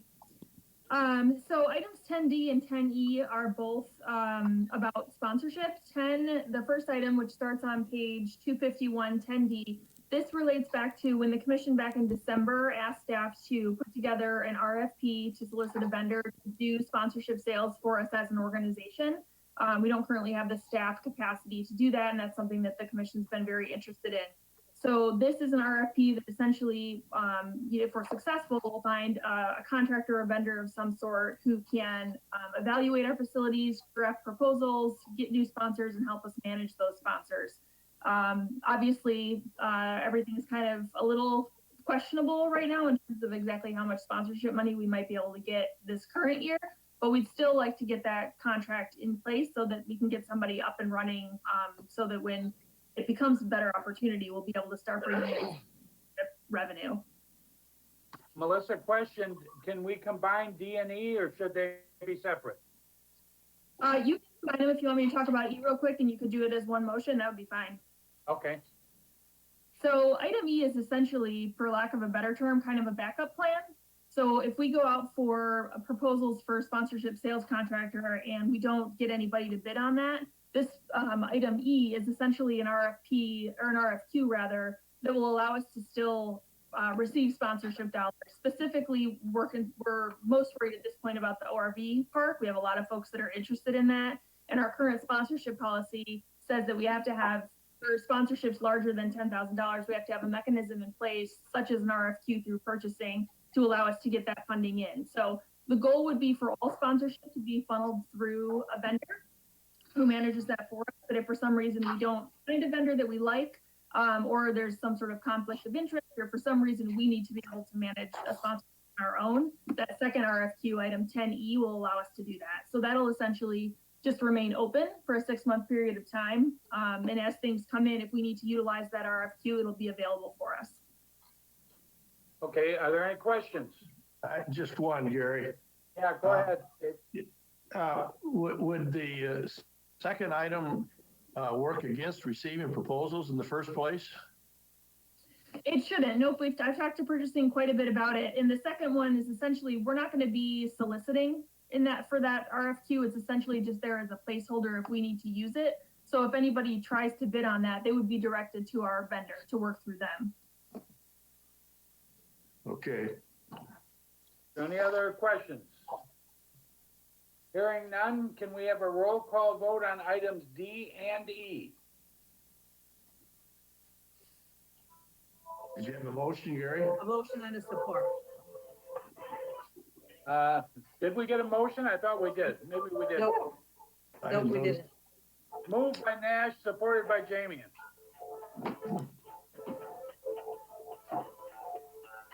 Okay, Ms. Quarles, We got music on. Enderby, Yes. Bagley, Yes. Herzog, Yes. Jamian, Yes. Costin, Yes. LaFontaine, Yes. Vaughn, Yes. McGilvery, Yes. Nash. Yes. 10-0. Thank you. Motion carries. Okay, the next item is under reports, 11A, update on COVID-19. That's Dan and Sue. I can start out with this, just to give you a little, update in regards to our previous conversation in regards to Oak Management. To put in perspective, the last month, we have given over 652 refunds back, totaling $134,000. And these are mostly for campsites and facility rentals. And there's also an estimated $400,000 loss between mobile units and golf courses of revenue we would have brought in. But on the positive side, and we aren't talking about it that much, is we have saved on expenses. We've only had essential staff working, and very little expense has gone out as far as grounds maintenance and building maintenance. So there should be somewhat of, not an even balance, but there will be an offset of that revenue to less expense being done at this time. Just an update on our facilities. We are anxiously awaiting to hear what the governor has to say either today or tomorrow. Currently, the Center for Disease Control says that people should not visit a water park or visit spray parks. We are also in a situation where we were not able to have 3 lifeguard trainings because the schools were closed. And there's great concern on social distancing.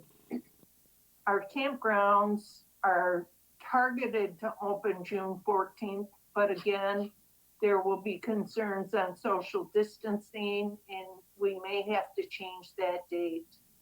Golf courses will be ready to open probably a week and a half after the governor allows them. Again, you have to remember that we have not been able to have staff work and we cannot have volunteers work for us moving forward.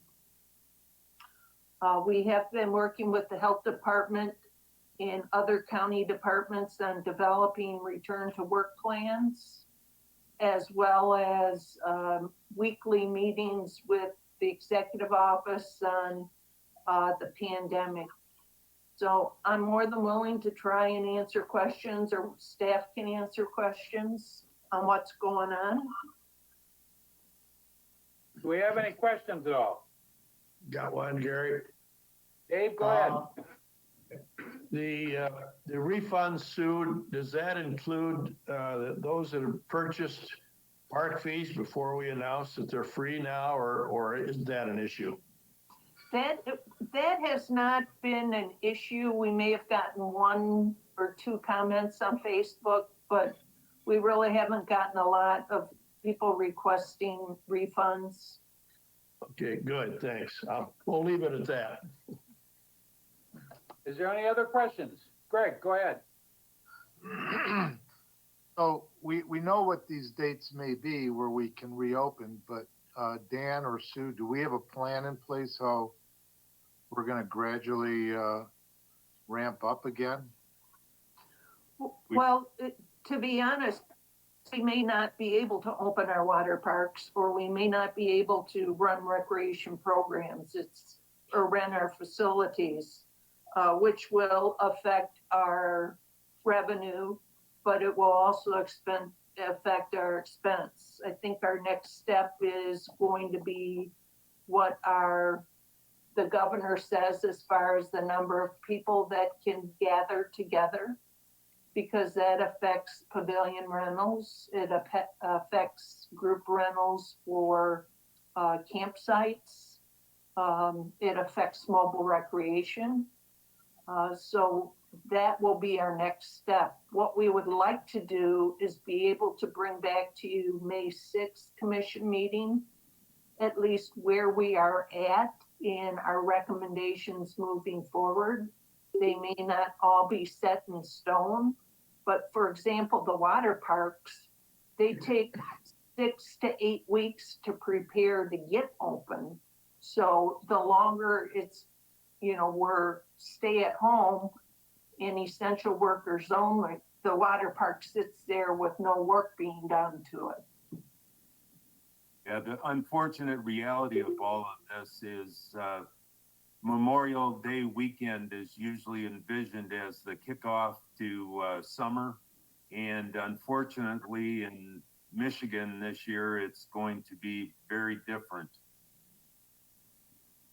Greg, you got a question? Yeah, going back to my original question, I'm in healthcare, so we're hearing that social distancing is going to be something that we're all going to have to practice minimum through September. And, and of course, unless they find a vaccine, which everybody's saying is minimum a year away. So, let's say we reopen the water parks, big question mark there. But let's say we reopen everything else.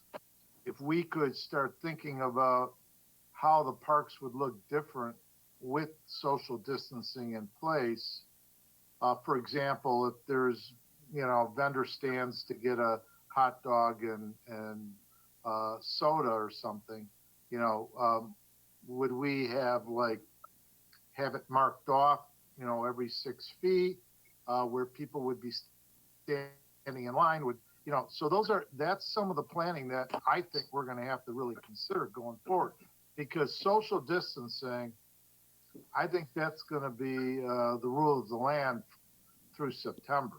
But I'm not epidemiologist or anything like that, but the county has some fine ones, by the way, which we should bring in to get a consult from. But I just think that we should be thinking about that, and because we definitely want to open, but how we open is going to look different than a normal open. And I think maybe we could make Memorial Day, but for example, the golf course with rules, the camping grounds with rules, and I don't know what those rules would be or what they would look like, but those are some things I think we have to start thinking about. We have already, each park area is identifying social distancing exactly with those markings, but as well as we are going to have to take temperatures of everybody who enters our park, which is good for all the campsites. The challenge we see from an operational standpoint is how do you sit around a campfire at 6 feet apart? It's those type of things that we do, gather people together, which is so counterproductive to how they want to do social distancing. So, We're trying to practice social distancing in a social business. Yeah. Yeah, well, thank God, well, what if we were in the bar business or something? That would be a tough one, but. we are. Yeah, well, I know. Well, for example, I think taking temperatures of everybody coming in the park system, would be chaotic and not possible. I think maybe getting an affidavit as they enter the gate, maybe going through a series of screening questions, that could, probably be doable. But, yeah, I'm not sure, but I think, does the county parks, National Parks Association have any, rules or protocols or guidelines that they're coming up with? Cause I mean, we're not the only ones dealing with this. This is a national issue. We've been dealing with the National Aquatics Council, the National Parks and Rec Association, the Park Alliance, our countywide. There's really no steadfast rules. We've been meeting with the health department, and they will give us the guidelines to follow. They will not tell us whether we should open something or not, because every park has their own personality, have it be a community park. I know that there are over 114 water parks and pools in the Midwest in the last 3 days that have decided to close for the season. And campgrounds, the DNR, they are shooting for June to open, but that is not set in stone yet. So we've been trying to collaboratively work with the DNR here in Clinton and Oakland County to be, sounding boards, as well as Wayne County. Okay. Dan, did you have anything you want to add? Nope, Sue got them all. Thanks. Dan, I got a question for you. Do we have an executive board meeting set up between now and the May 6th meeting? No, the next one is currently set up for Monday, the 18th of May. That the meeting that we had on Monday, the 20th, was for the May 6th. We can have another one considering the situation we're in. That would be my suggestion, is that the executive board meet prior to the next monthly meeting in May. Just if nothing else, to be able to go over what's happening and changing with the COVID-19. I would suggest that we do that. We can poll you for a meeting date. Okay. And time. All right. Is there anything else on the update, Sue? That's it. It's very fluid. We'll keep you posted. All right, thank you. Next we have item. Can I just make one? Yep, go ahead, Greg. Sorry, Mr. Chairman. We're talking about the people that are visiting the parks, but we also got to keep in mind protecting the employees and kind of like trying to think of scenarios where employees would be grouped together and how that would affect our operations as well. So that's my final point. Okay. We have that in each of our park operations as part of a plan that we have to submit to April Lynch of the County Executive Office about how we would operate our offices, our maintenance facilities, our contact stations, concessions, etc.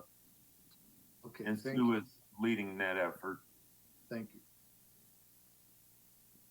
Okay. If not, we'll move on to the next item, which is the Oakland County Farmers Market 2019 report. We need a motion to receive and file. So moved. Moved by J-Man, supported by Vanderveen. Any discussion on the report? Hearing none, can we have a roll call vote, please? Ms. Quarles? I'm sorry? I said yes. Oh, okay. Vanderveen? Yes. Bagley? Yes. Herzog? Yes. Damian? Yes. Austin? Yes. LaFontaine? Yes. Long? Yes. McGilvery? Yes. Nash? Yes. And a 0.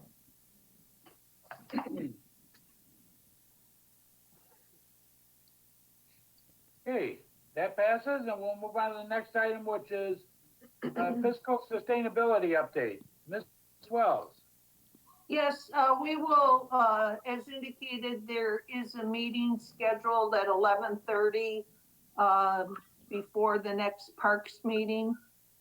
There was some information sent out that was put together for the park, BOC and Parks that we will be reviewing. Any questions? Okay, thanks. That was What was the pretty date of simple. that, Sue?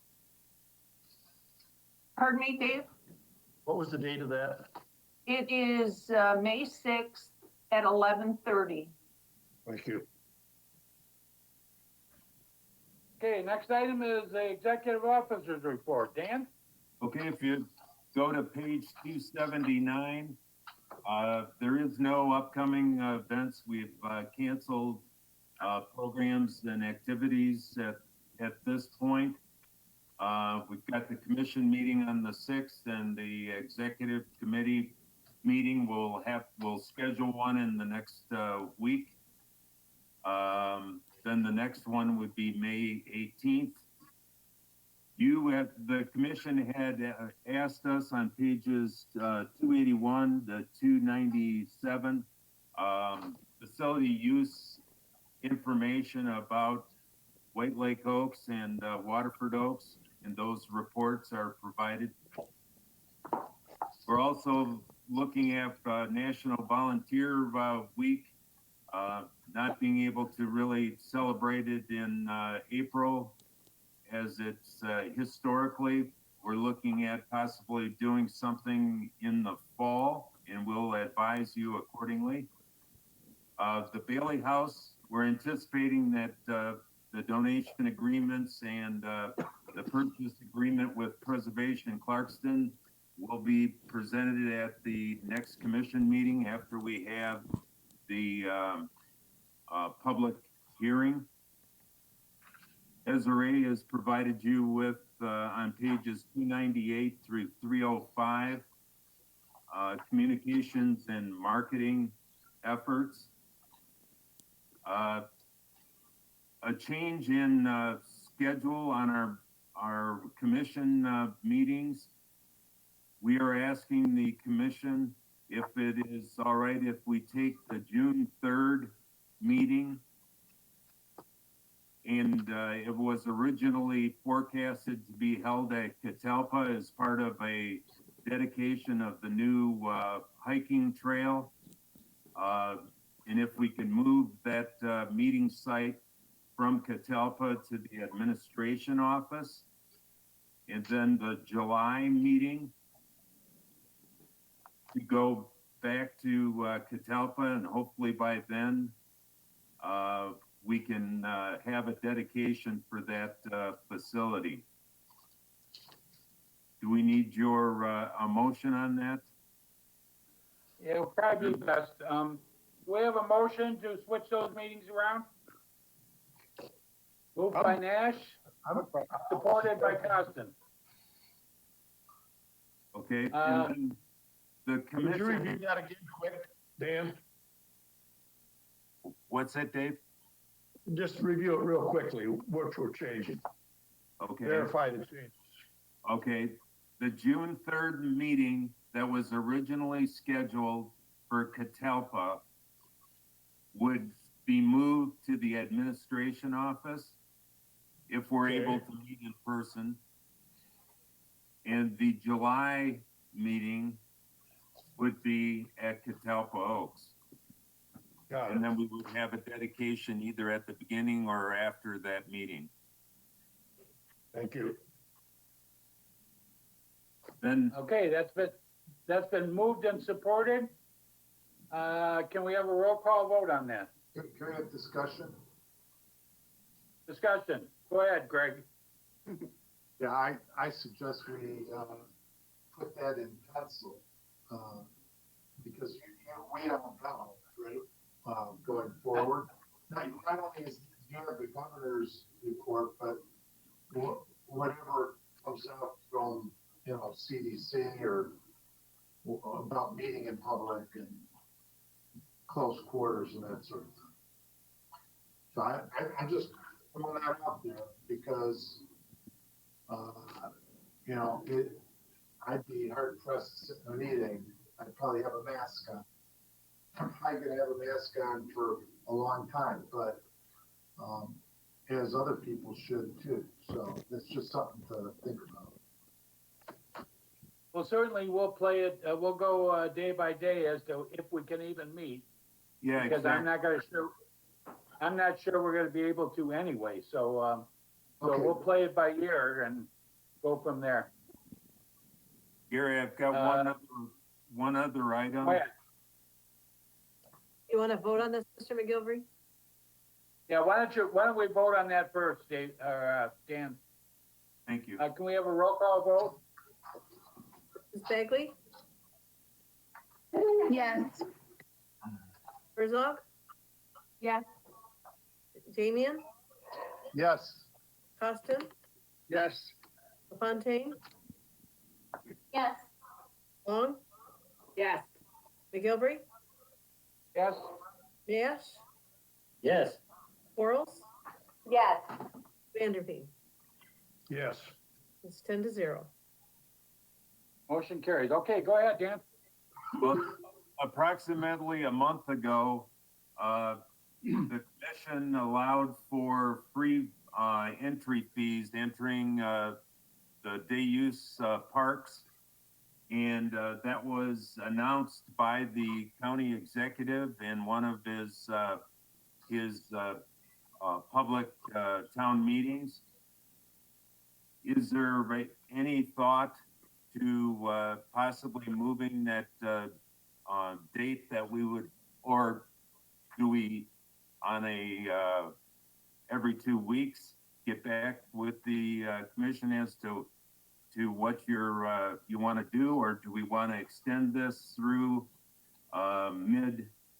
mid-May and start selling passes again and loosely enforcing it through the end of the month? We're kind of looking for some direction. Mr. Costin? Thank you. I have a question, Dan. Have we had any automobile, counters like the state uses to give you some idea of how much increase there has been in our parks, over before COVID? Yeah, we do have vehicle traffic counters at most of our park facilities. And for example, Independence Oaks, this time of year, typically on a good day would have maybe a couple hundred cars. On a beautiful spring day, we've been seeing 1,000 cars over the course of the day. One of the things to be aware of is that most people go for a walk and then they leave. So most visitation is on average an hour. And so to this point, we've had little or no issues with people visiting the parks and practicing social distancing. Thanks, Dan. I don't know if it's going to make a big difference to people if we're selling tickets once this period of no charge or ticket requirement. I think we should go forward and try to sell as many passes as we can. That's just my thought.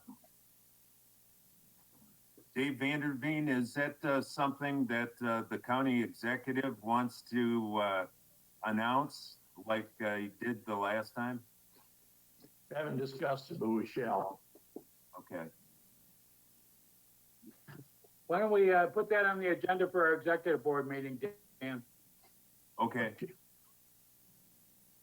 And Dave, if you can, if you can get together with Coulter and find out where we stand. Will do, thank you.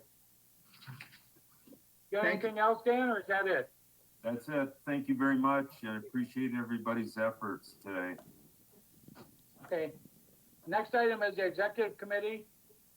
We met, just a few days ago. And we mostly talked about just two items. One was the millage, obviously, because it was still ongoing as to what was going to happen, and it still is ongoing at this point. So that's kind of where that was at. The other item was oak management. We discussed that a little bit to see where we might come together on.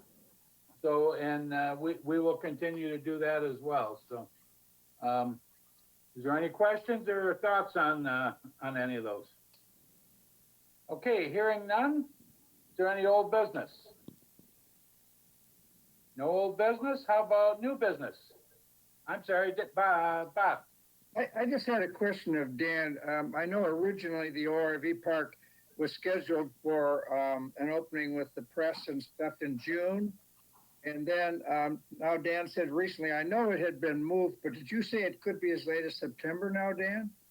But there is some talk. But unfortunately, that wouldn't leave us with a lot of time to use the Mount Holly facility to really get a good feeling. Right. Yeah. So I don't know, Melissa, do you have any other comments?